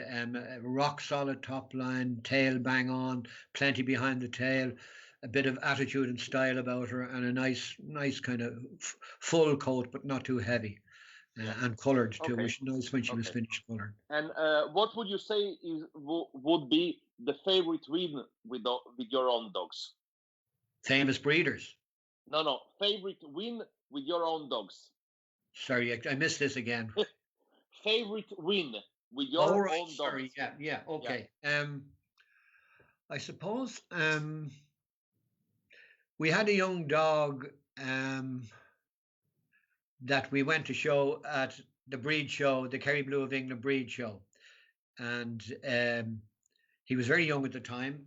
And we went best in show at it under breed specialist Pat Monroe of the Arkama prefix. And it was Pat's first time to judge CCs. So that was really special for us. We were really, and he went on to, you were talking about Roberto Tiselli, the Tiselli family in Italy. He actually went on over to them, and they had him in their kennels, and he's back there in a lot of their bloodlines. So I think he was influential over there as well. So that was a great occasion because it was just Kathy and me with a station wagon car going over in the boat to the breed show, and all the real heavy people were there, the important handlers and the serious ones over there. So that was a great thrill for us to do that. And under somebody of that stature of the Arkama Pat was great. That was great. Tell me, Sean, one breed you never had at home but you would like to have.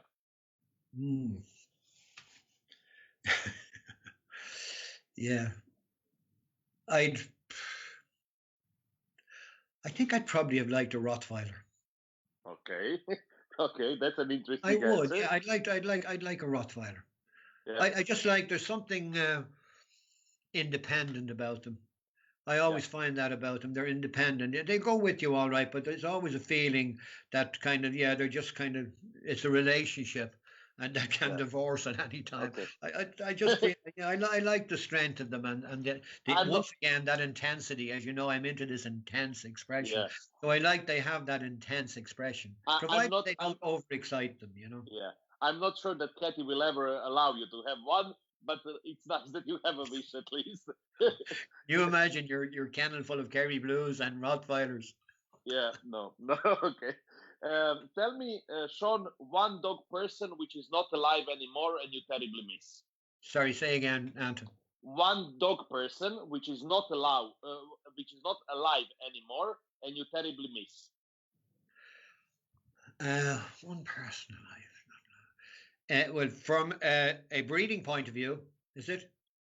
Whatever you like. Somebody in the from a breeding point of view, I think Malachi McKeown. A breeder from England. He was an Irishman who emigrated when he was very young to England. and I think he achieved an awful lot because he was coming from a very low base over there, and it was very competitive. So, and he became a very important man and did a lot in that. As regards to judges, I suppose Hans Lecknen. I Okay. liked Hans Lecknen as a judge and as a person. I think he was very clear in his mind what he did. He kept it very simple, and he was always, would give advice if you asked it, and never the stature that he never had that impression of himself, and I don't think he felt himself, that important as other people made him out to be. So I Yeah. always liked him, and I thought he was a really good judge, very knowledgeable, and yet not too pushy or Yeah. yeah. I Yeah. like. Okay. Tell me, Sean, one breeder of any breed, which, in your opinion, keeps on bringing top quality dogs year after year. One from Ireland and one from the rest of the world. Um, right. Pick Ireland for a start. There's a few here who just have done it so long. I suppose Harry O'Donoghue has done a lot of Wire Fox Terriers over the years in other groups. Wolfhounds, we've had some really good wolfhound breeders. John and Kathleen Kelly out in North County Dublin. John is dead now, but they had a great tradition of breeding some really nice dogs. And I'd probably have to say Diane Ritchie with the Red Setters from the north of Ireland. I think she's developed a type that is kind of has all what you would want in the breed. The coats are without exception perfect, and not over exaggerated in shape and size, and good chiseled heads and the proper expressions and a good tail set and movement. It all the things. So if I was to say Yeah. in Ireland which one, I'd Diana. Yeah. And Okay. And from the rest of the world? on another level, which is a more difficult one, maybe probably Nick and Anne White with the Glen of Amal Terriers, because Yeah. that's not a very popular breed and a tough area to go and promote it. And they certainly have brought them up to an international level that you would never thought they would have achieved 30 years ago. Yeah. Yeah. And from the rest of the world? Rest of the world, there's so many good ones. I think of the modern ones, I suppose I would have a lot of time for Judith Anderson. Judith. Yeah. I think Yeah. Judith is breeding some great Australian Shepherds, and I know they're a relatively new breed, but she's putting them out time after time, and the level is not dropping. If anything, it's getting better. So I would respect what she does, a lot of what she does. I think she breeds a lot of stuff. Yeah, Okay. I would say Perfect. probably her. Yeah. Okay. Tell me, Sean, one still active judge who always impressed you with his knowledge and approach to the dogs. One from Ireland and one from the rest of the world. You're asking me to lose half my friends. Yeah, well, I know. If I had any. Okay, here in Ireland. Keep the ones that you have already. That's the best. In Ireland, there's a few of them that I like for different reasons, and that's the thing, they're so different. I like Michael Forte. His whole approach is so easy and relaxed, and he's a great manner. And I think there's a sense of occasion when Michael is judging, and I think a lot of judges who they could learn a lot from seeing his approach and his style, just the way he develops things. So I like him as regards to that. Another would be a guy called Colm Hastings. I don't know if you ever met him, from Cork. Very different in style. Okay. Acts the maggot a bit. Appears to be a crazy the way he goes on, but reality is very detailed when he's judging in the ring, and does a really good job. So for different reasons and with different approaches, I'd like those Yeah. too. Worldwide. From the rest of the world? Yeah. This is where I definitely lose all my friends. Well, we can always say there is one, and then all the others are number two. I have to say, and I know he's an old pal of yours too, and all, but Andrew Brace. I tease him like mad about it, and of course I do, because that's the way I am.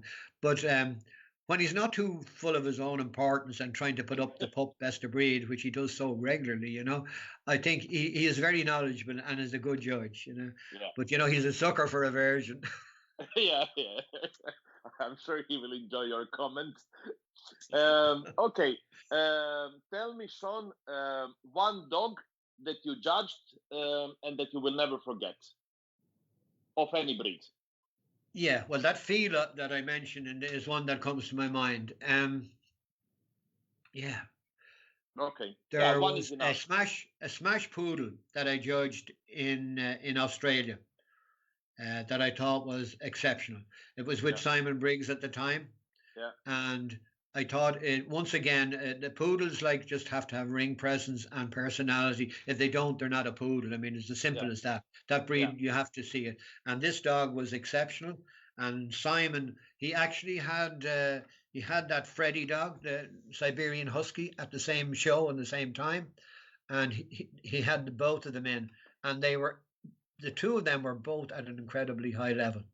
Yeah. And the way he could present the poodle on the table with the long lead draft, and he's standing maybe a meter and a half away from the thing, and the thing just standing there, just pure glamour, and then the twinkling movements and the pure ring presence and style. Just, I thought that was an exceptional dog, as was Okay. Freddie, who was reserve best in show at Yeah. that show. Yeah. Okay. And then the last of my questions, quick questions, which is going to how to say it? It's going to define your evening tonight at home. What do you like most about Kathy? Um, Being smart. I give you the secret of a happy marriage: Yes. Okay. fear and obedience. No, Okay. I tell you, I met Kathy a long time, and we're married forever, and I think it's her pure style. Her Okay. pure style. When I saw her first, right across a crowded room, it sounds like something from a movie, doesn't it?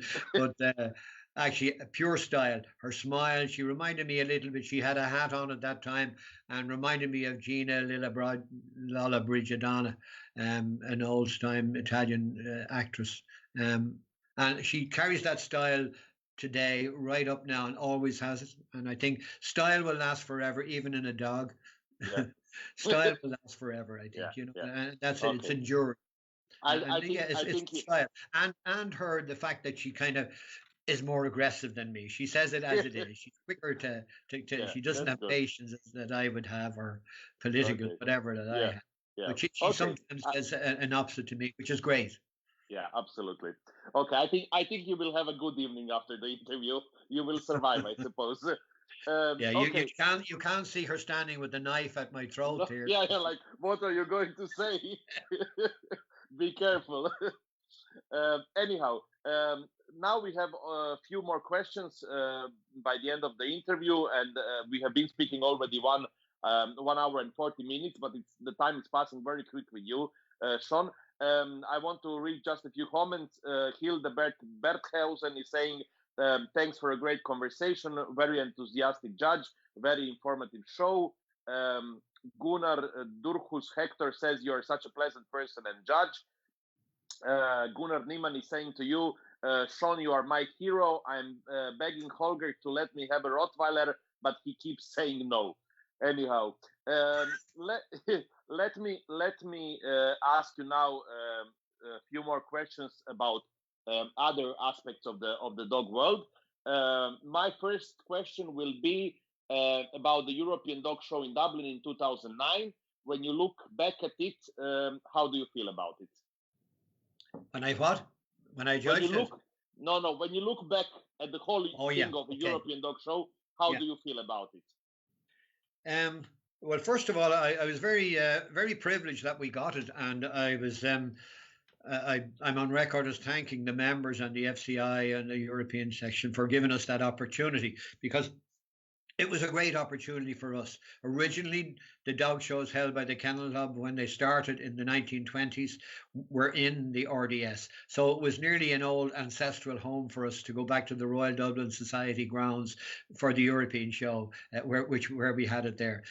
We were blessed with the weather. In one respect, we were blessed with the weather because, if you remember, it was beautiful weather for the whole period of the time. Absolutely, Fantastic yes. weather we never get in Ireland, but it was Yeah. fabulous. So it made for a good show because we had outdoor rings and so on, and that was good. On the negative side of that, everybody went to the seaside.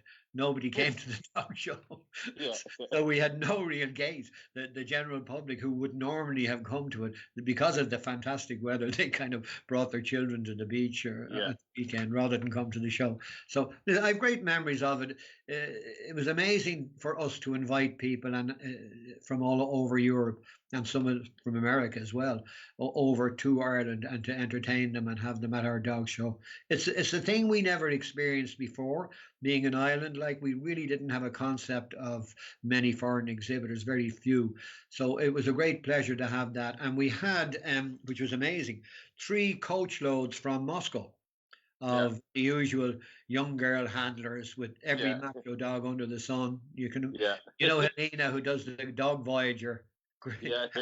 You can imagine the difficulty they had getting right across Europe and their coaches into UK, where they're treated like the enemy. You can imagine. Yeah. UK, I can imagine. right? Yeah.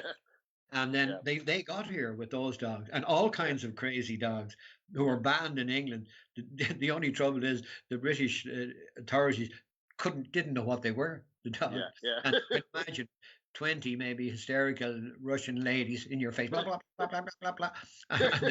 Oh God, just make sure you go straight back. Just go. Yeah, just go to Ireland and then go away. Yeah. So they got in, which was great, considering some of the terrier people from Spain couldn't get over, the Amstaff people in particular. We tried to facilitate them. We even booked out some cabins on boats so that they could come, you know what I mean? They could put their dogs in the cabin because there was no facility down deck. But they, for whatever reason, they couldn't make it. But I'll tell you a funny story about this. And during the working day, the working breeds were being judged. Excuse me. Helena, the girl who runs the Dog Voyager coach from Moscow, I know her from judging away, and she came over to me as though, Sean, was a big problem. This lady, an older woman who was on the coach with them, had a Central Asian Shepherd, right? And she's after falling and breaking her ankle, which she did. Okay. And now we had organised and we got her sent off to an ambulance to hospital. And she says, but there's nobody to show her dog. And so, can you not get one of the girls, the other girls to handle it for her? Oh, no, he won't let anybody, he won't let anyone near him. And he's the only one entered. And I'm saying, well, what can we do? Could you not do? She's come all this way and spent, she was telling me, €1,000 and she'd do this and she's in hospital now and going back. So I said, okay, wait till I have a look, leave it with me. So I checked who the judge was, and it was an Irish judge, a friend of mine, somebody I knew. So I was talking to him and I said, there's a problem here. So what's going to be important to you? You know, this is a breed that they're very protective, so you won't be touching or examining him. So what do you want to see? You want to see his bite? Yeah. You want to see him moving? Yeah. And then his balls. So Vincent is the name of the guy. Said, yeah, if I see that, I'd be, and he was good enough, I'd be happy enough. So I said, come on. So she had him in this screwed into the screw into the ground poles with a big chain on him. He's outside in the field outside. So we went out to him and I said, okay, you just stand behind me and we watch this. So he's standing, the dog is sitting like a sphinx, looking at everybody as if he hates the world. Yeah. So I just slowly started walking towards him. So he stands up, the dog, and just bares his teeth right at me. And I say to Vincent, do you see his teeth there, his mouth there? And Vincent says, yeah, that's okay. I'll say, no, I'm going to start. So I start walking around him like in a circle. And the dog is going around. How's his movement? Oh, it's okay. And then, can you see his balls?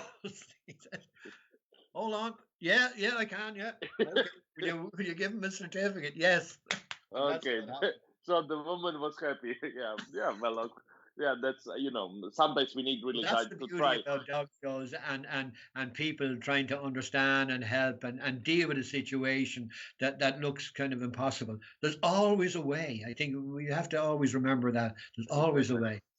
Yeah. I absolutely agree with you. Tell me, Sean, I know that you were asking from the FCI to organize the World Dog Show, I think in 2021 or 2022. Are you going to ask again for it? The reason we asked for it, listen, I'm not totally naive, and politics are involved in everywhere, and we know people do deals, and I'd support you, and that's life, and I'm not going to be downbeat or criticism of that, because that's the way things are. So I'm realistic that way. We just thought, and we played the card that we're 100 years old. And we knew that Brazil was 100 years old also. So we talked to them, and with respect for each other, and I respected that they were 100 years, and it's their 100 years is equally as important to ours.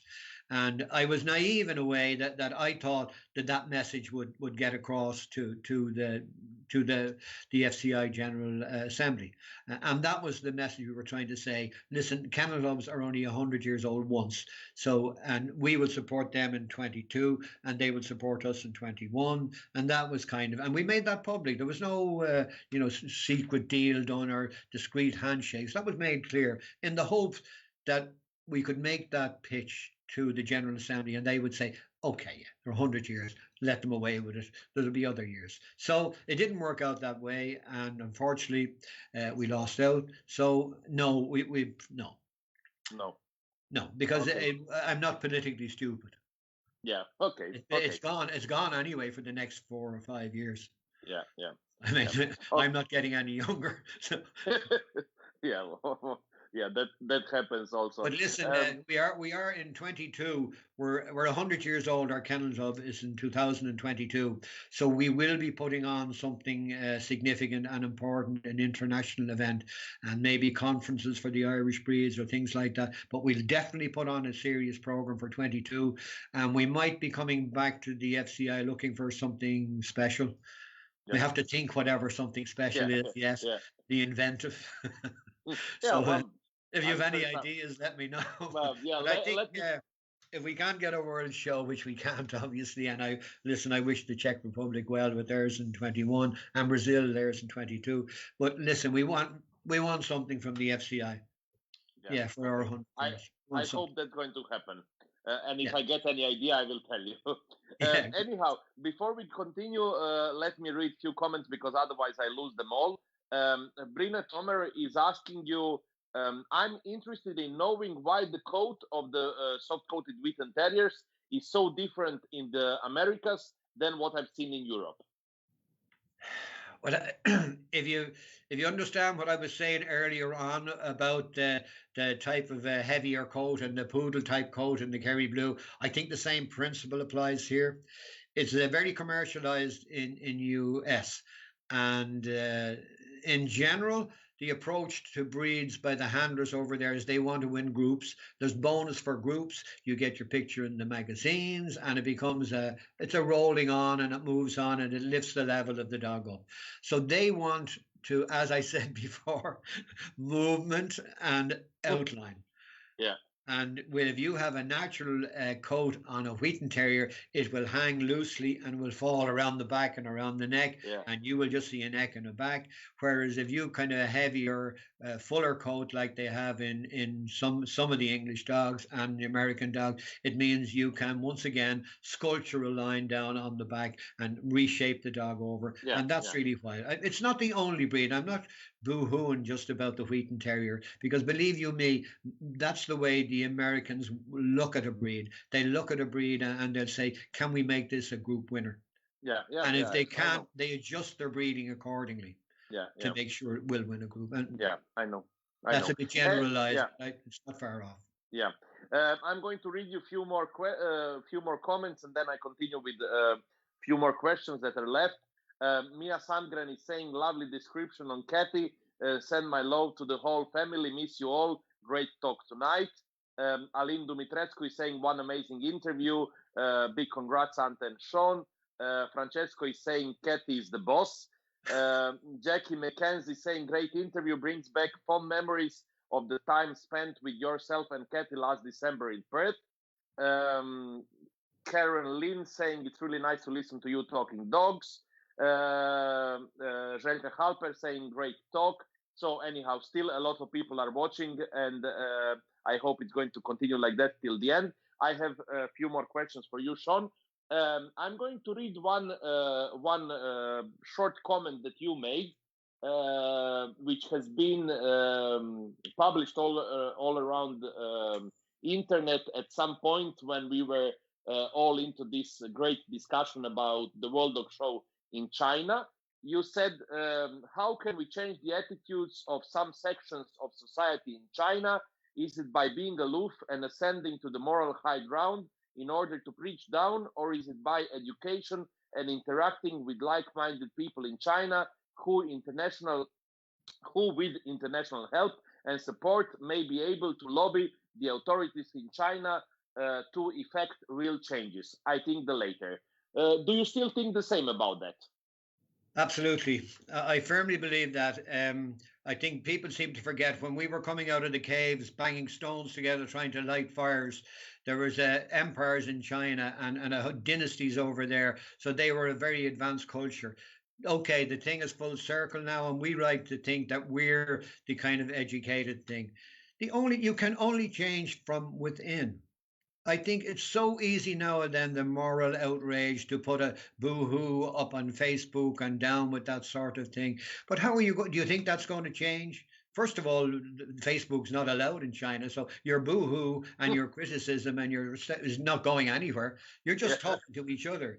You feel like you're getting your moral outrage out of the way by saying it to like-minded people who can't make effect change anyway, you know. So the only way is to try and, first of all, educate the authorities over there in as far as you can. Try and get your point across and convince them and make realistic change. And don't patronize them, because there's nothing they like worse than somebody trying to come on and say, like Trump, oh, it's the Chinese, it's the fault, or the Koreans, whatever. You know, you must involve. And we have people on the ground there. We had the CKU who are doing some work there and trying to make it happen in a small way. But every great journey starts with the first step. And they were trying hard, and they deserve support, not criticism, not patronizing, not downgrading.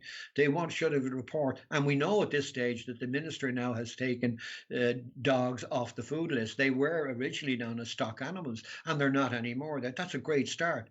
Yeah. They stopped the Yulin festival. I know there's bits of it still going on, but it takes time to get rid of policies like that. Yeah, of course. And I think anyone who's been there with the people and the dog people over there realizes that they have a passion for dogs, and they're equally as horrified and equally as committed as we are, and are doing their best to affect change.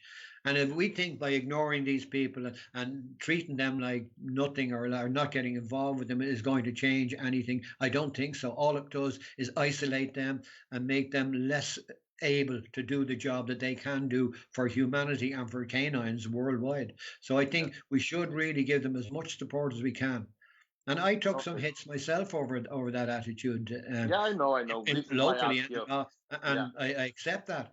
But I still think it's a reason, and I think that we are affecting change over there. But I can tell you this much: the effective change was not because people were horrified on Facebook. I can tell you that's not why change happened. The change has happened because it was proper lobbying was done. The FCI did a lobbying for it.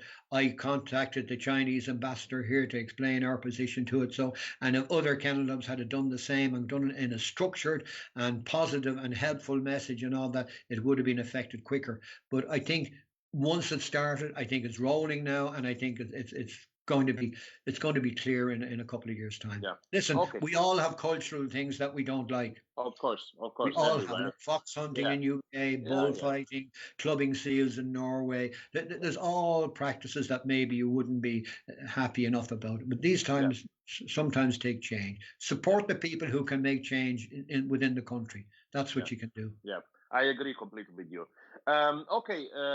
Another subject, Sean, which I want to talk with you about. You personally and your kennel club, you have done an amazing job with the Irish native breeds. First of all, I want to ask you, how popular are these breeds in Ireland? And then if you can tell me a little bit about the process which you have done, because we know that 9 Irish breeds have been granted national heritage status by the minister in 2019. That has been a huge success. for yourself and also for the Kennel Club. Tell me a little bit about it. This is something which I think interests a lot of people, especially nowadays when we are talking about all these laws and things that are going about banning different breeds. And so, how much did that help to Ireland and its breeds? Yeah, we listen. Some of the breeds in Ireland, there's not that many people involved in them of the Irish breeds. Like Glen of Amal is a prime example, as I said to, and really only for the Nicky and Ann White. That breed could have easily fizzled out and just be maybe some working terrier people, you know, in farmlands around, and that would be it. And it could have laid that. Also, some of the other breeds, water spaniels, is kind of very limited amount of people there. And okay, Wheatons were relatively strong. There's enough people in them. Wolfhounds were okay. The gun dogs, mainly because of the working aspect and field trials, are quite strong. And the red and whites, because of a crossbreeding program that we did, we kind of brought them. They're in a good place as well. So the trouble with that is it was left to either the Kennel Club or more importantly to individuals, one or two individuals. And some of these breeds you're talking about one individual or one family or two or three. And we felt that for something that's significant and distinctly Irish, that's not a good place, because if they go out of it or if they stop, the breed could be lost and it could be go extinct like any of the animals or things that we have in the wild. So we should have a kind of a responsibility towards that. That was the feeling of it. Now, some of us have a passion for the general concept of Irish breeds, and my family and Kathy and me certainly would have.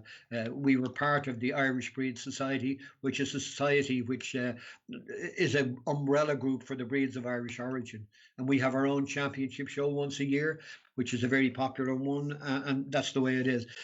We did feel that there should be some commitment from the government to see that none of these breeds go out of existence and that they're looked after, and if they have problems that they should have somewhere by the governmental that they can go to for help or advice or assistance. So that it came from that concept. The trouble is very hard to convince government and civil servants of the worthwhile of that. And as regards to heritage, they found it very difficult to categorize it. And like they can see, okay, the dramatic cliffs, the Leaning Tower of Pisa, the Eiffel, all of these things, they're kind of, they're distinct things, or the pyramids. But a dog, breeding of a dog, like they just couldn't get that. They didn't know where to categorize it. So luckily enough, they have what they call it intangible heritage status, which is a slightly different thing. In other words, intangible by its nature means something you can't really define or put your finger on, but it is cultural heritage. So a couple of things like a musical instrument could be that, which was the uilleann pipes, as an Irish, distinctly Irish thing. That was one thing. And the Celtic game of hurling with a stick, that's a distinctly Irish, but you couldn't define it, but it is intangible cultural heritage. So we felt that we could come in on that banner. So with that in mind, for about now, almost 10 years, the Irish Breed Society and Kathy and me and a couple of other individuals made an effort to start putting a thing together, a program together. So we started with running an event in one of small town in the middle of Ireland called the Ireland's Heartland Heritage Festival.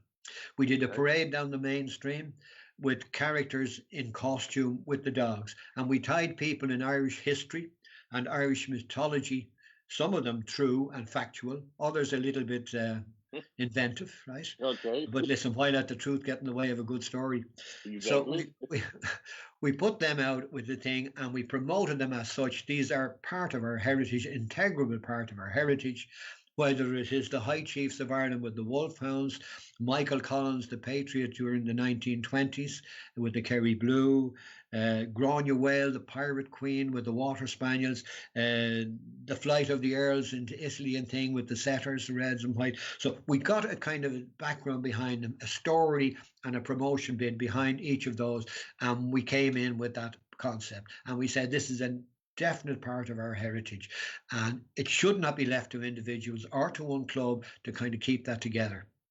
So what we want is the government to give it that status.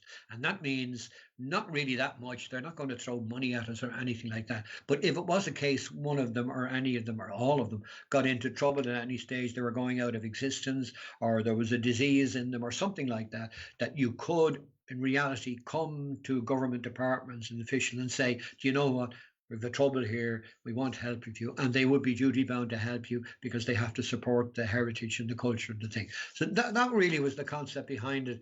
And I have to say it worked really well because they understood that. Once you tied it to personalities or events in history and you gave the longevity of it, they kind of got bought into the thing. We also were on television, morning AM, the Late Late Show. We kind of used all the context we had because they're an emotional product, all dogs. And if you tie that into a patriotism, an emotional product like dogs, into the patriotism of a country, you're onto a winner with the general public. And we just kind of kept going, and every time they put us back, we just came back again, and I think we just embarrassed them into it, to be frank with you. Yeah. We did that. And the one thing we did, which kind of caught them unawares, the Connemara pony had been granted heritage status. So that was a kind of a way in, an animal. We found an animal. So when we did that thing in the middle of Ireland, we had the hawks flying on horseback with the Connemara pony using the Irish red and the red and white setter. And that was the three elements put together. And we gave an exhibition of that, which went down really well over here. But I think other countries should have a go at that. I think if you have a national pride in your national breeds, you should try and get the government to come on board with you. And I think the main thrust from my experience is to tie it in with the culture. Try and tie it in with personalities in your history or events in your history. Make sure it's an integral part of what your people and your people's lives, and then come at it from that angle. They seem to buy into that. And then try and get some PR from your television and that, you know. Yeah, I mean that's absolutely a great story, and I know a lot of kennel clubs just started to think about it once you have done it. And I want to ask you just one more question connected to that. If it would happen a situation, for example, like it happened now in the Netherlands, where they said, okay, we don't want to give pedigrees anymore to French bulldogs, English bulldogs, or something like that. If that would happen for one of the Irish breeds in another country, would the government help you with that? If it happened in some other country rather than Ireland, would our government help? Oh, absolutely. Yeah. We have a heritage status now, so there's no way a foreign government can take away our heritage. Now, okay, if they're talking about a registration, and that's a business thing or an ethical thing, a registration for a dog, I'm sure, or a stud book or so on, every kennel club in every country, I think, probably has authority over that itself. But I see with this this business about the Brachycephalic breeds and all of that, and I know it's been flogged to death, but I think we have to get together and come up with a united front and a united message. Our trouble is, and it's like a lot of things in the dog game, we only talk to each other. We don't talk to society or the public.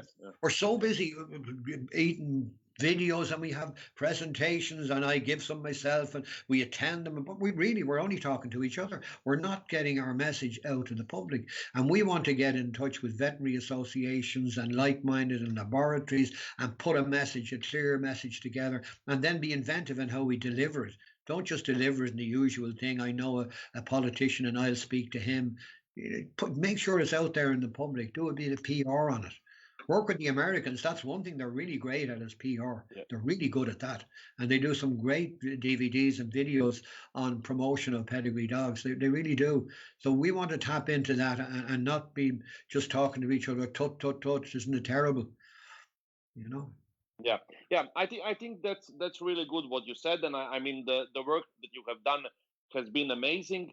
And what you just mentioned is this something that every guest that I ask about says the same thing as you said. We talk just between each other. We don't talk to the general public. We don't sell our story, like you managed in a way to sell the story about the Irish breeds to your government. And I mean, I found one comment that you made for one of the interviews that you gave, which I think explains very well the situations. and you said we just undersell everything we do. We don't spend enough time telling people that what you get with pedigree dogs is predictable qualities, predictable characteristics. Don't get that in crossbreeds. Can be great dogs. They might have one or two of the qualities, but it's a lucky get, like Forrest Gump's box of chocolates. I think that I'm surprised you picked up on that. Yeah, well, I like to investigate before I do my interviews. It's gratifying to hear that somebody is actually listening, to be honest with you. Yeah, well, you see, I'm well prepared. Anyhow, I think in these few sentences you said a lot about it. Actually, it is really that we don't communicate enough with the general public, with the people, with the normal people, not just between ourselves. How do you think we can change that? What we need to do?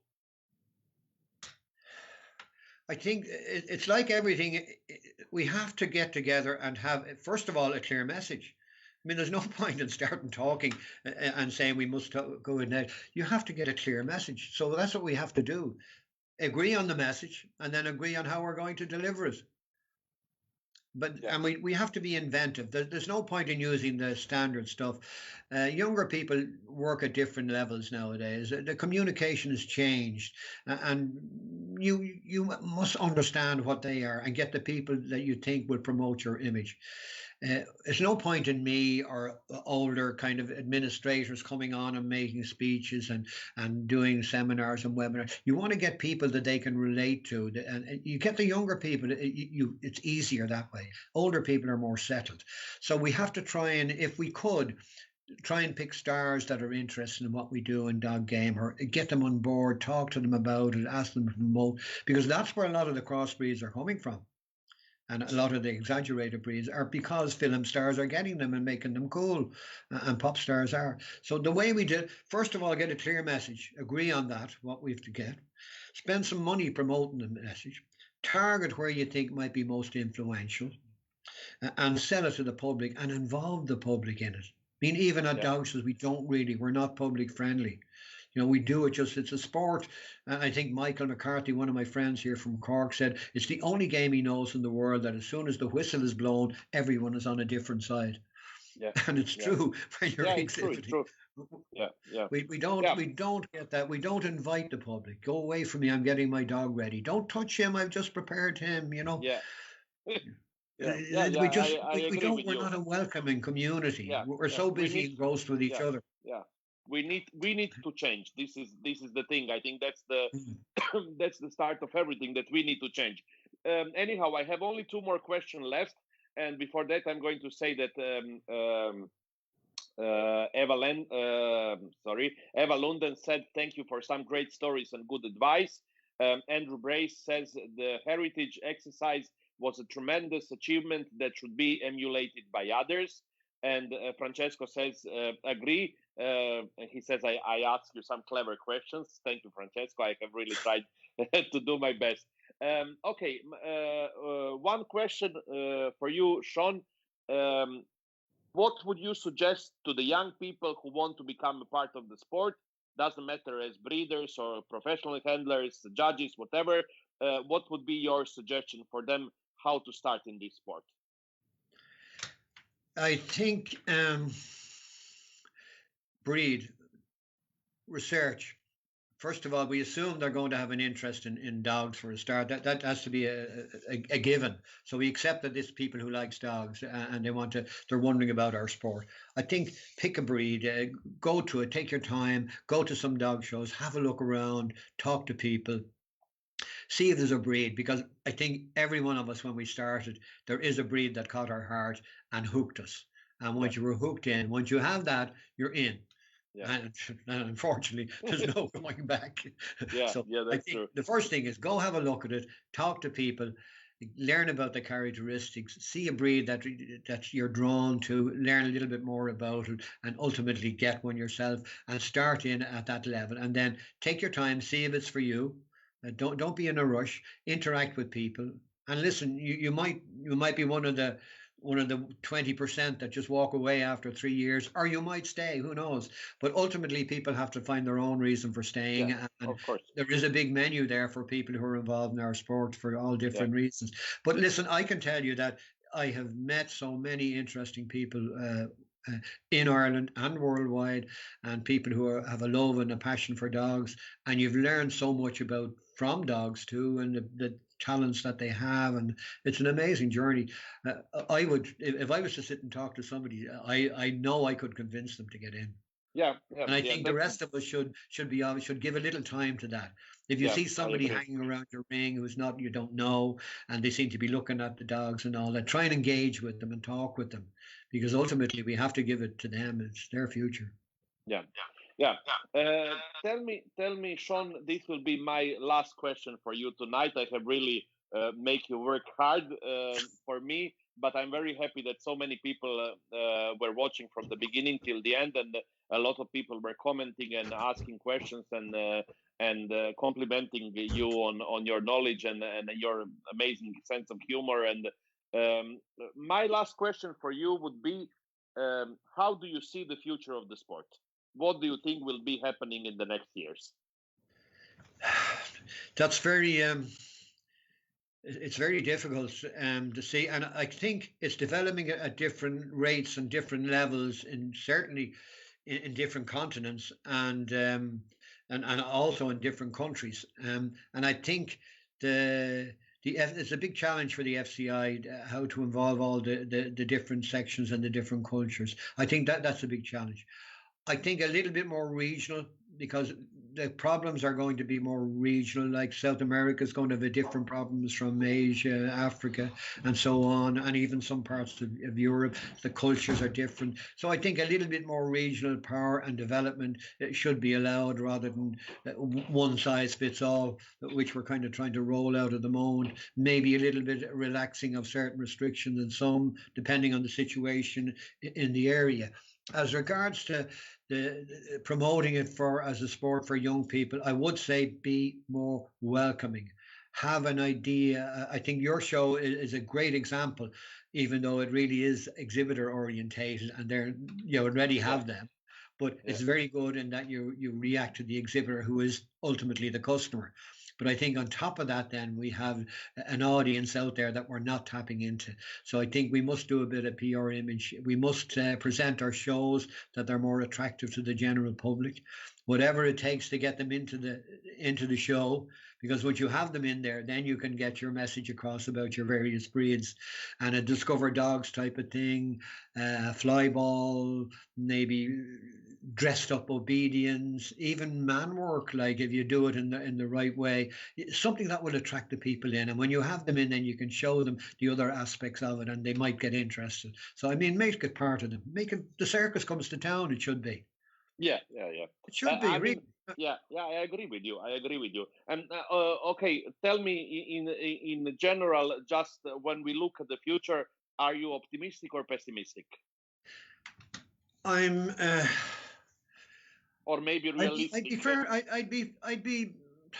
I'd be fairly optimistic. The trouble is the younger people now, they want everything now, and they don't want to do any training. And I know it's a boring old fart talking like this, but they don't really want to do any apprenticeship. I'm sure you find that there's nobody wants to come into your kennels to shovel shit for a couple of years before they get to handle a dog. I mean, that's not going to happen anymore. People, they have a much bigger expectation, and they want it immediately, and they want it now. So we're going to have to address that, where that fits in, and how we can kind of gradually work them into our system or get them involved in ours, because everything is instant, and they've an entitlement, a feeling of entitlement that they how do I become a judge? They have their first dog and they're wondering how they can become a judge. You know, you really, and I'm sure you get that in yours as well. Of course. And I'd love to be. I think I'd be good at that. I've looked at that. I think I'd be good at that, you know. And they think all you do is wear a dicky bow and a nice suit and away with you, like, and just kind of look important for the photograph. But I don't know, and I don't have the answer. I think we must once again enthuse people, have a reason for them to come, and if they come, hopefully we can keep them. But I think its main thing is to make it a social occasion, to socialize the shows, do as much as you can, discover dogs things. Like we sometimes do that in the Best in Show Ring. We'll do the Irish breeds and give the story behind them. And in other words, you could do that with other groups as well, even a selection from each groups, something that would enthuse and inform the older people and get your message across at the same time. Yeah, but I'm not sure. I'm not confident that that there's it's going to develop. Yeah. Let's see what will happen. But as you said, the future is in the hands of each one of us, and each one of us can make a difference. And it is actually the way that at some point we became a little bit of a kind of a closed society. We need to open up. We need to sell our ideas to the general public if we want to survive. And obviously, we want to survive. Anyhow, Sean, we have been talking for 2 hours and 15 minutes. I have really enjoyed it. I hope you have enjoyed it too. I'm very happy that we had a lot of viewers and a lot of comments and a lot of questions. Before we finish, I'm going to read you just a few more comments. And it was Minja Pretnar saying, great interview. Thank you. Francesco saying, very true. We have to attract exhibitors who are the customers and judges. Peter Akat saying, oh, yes, that's what we need. I don't know. I think my earphone is getting out of the battery, so I don't know what will happen. If you still all hear me or not. I can hear you better than I've heard you all night now. Yeah, okay. Vanya is saying, such a pleasure to hear you talk about dogs, especially the storytelling, so informative for past, present, reality and future. Love the sense of humor and passion. Thank you so very much. Soleil Ragna saying, thank you, Ante and Sean, for a fantastic interview.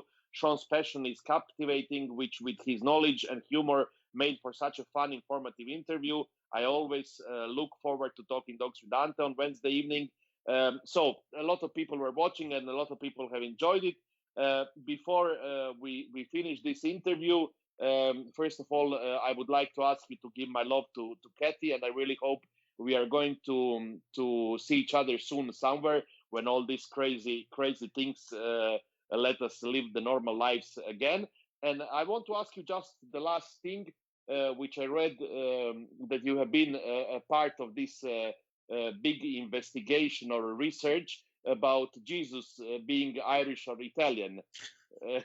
How is going on with proving that?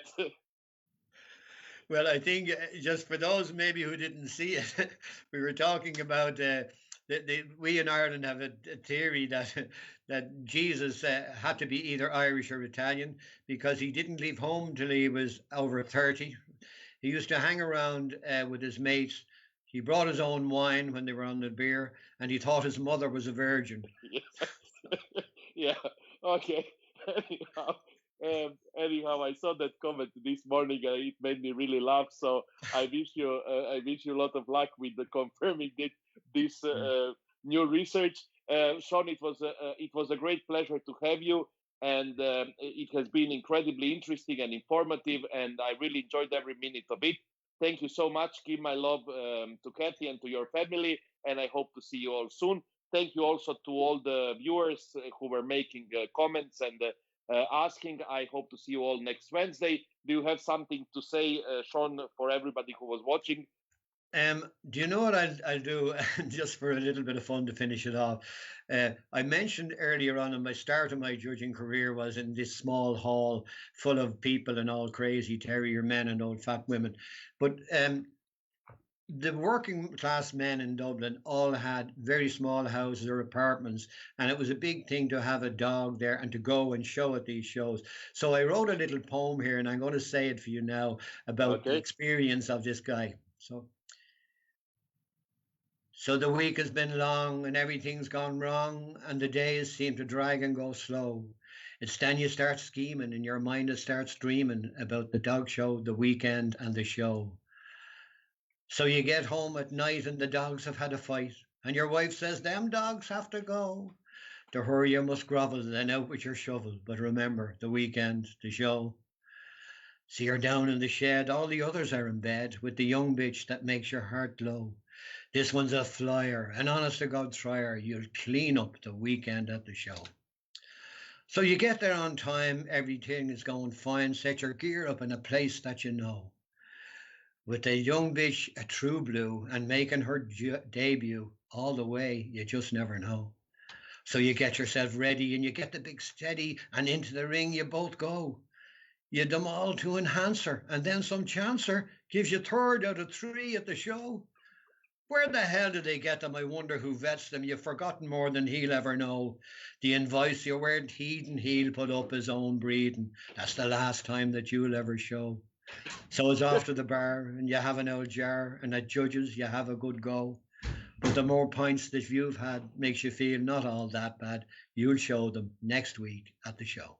Yeah, wonderful. So you are a man of many talents, Sean. Thanks a lot. Thanks, Ante. I enjoyed it. It's been a great pleasure. And thank you for all the nice comments. Good night and stay safe. Good night, everybody. Bye-bye. Thank you. Bye.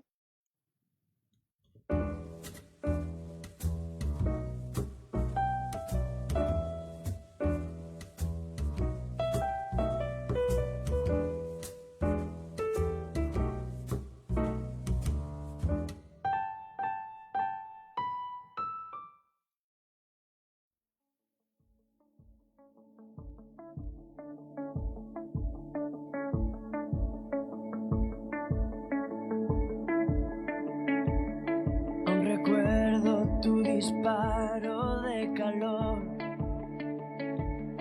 la atracción que se genera en un instante. Juegas fácil y no soy tu ganador. Reconozco que me siento un perdedor, que mi cuerpo ya no puede controlarse. Yo vivía en una especie de ficción y la cruda realidad en otra parte.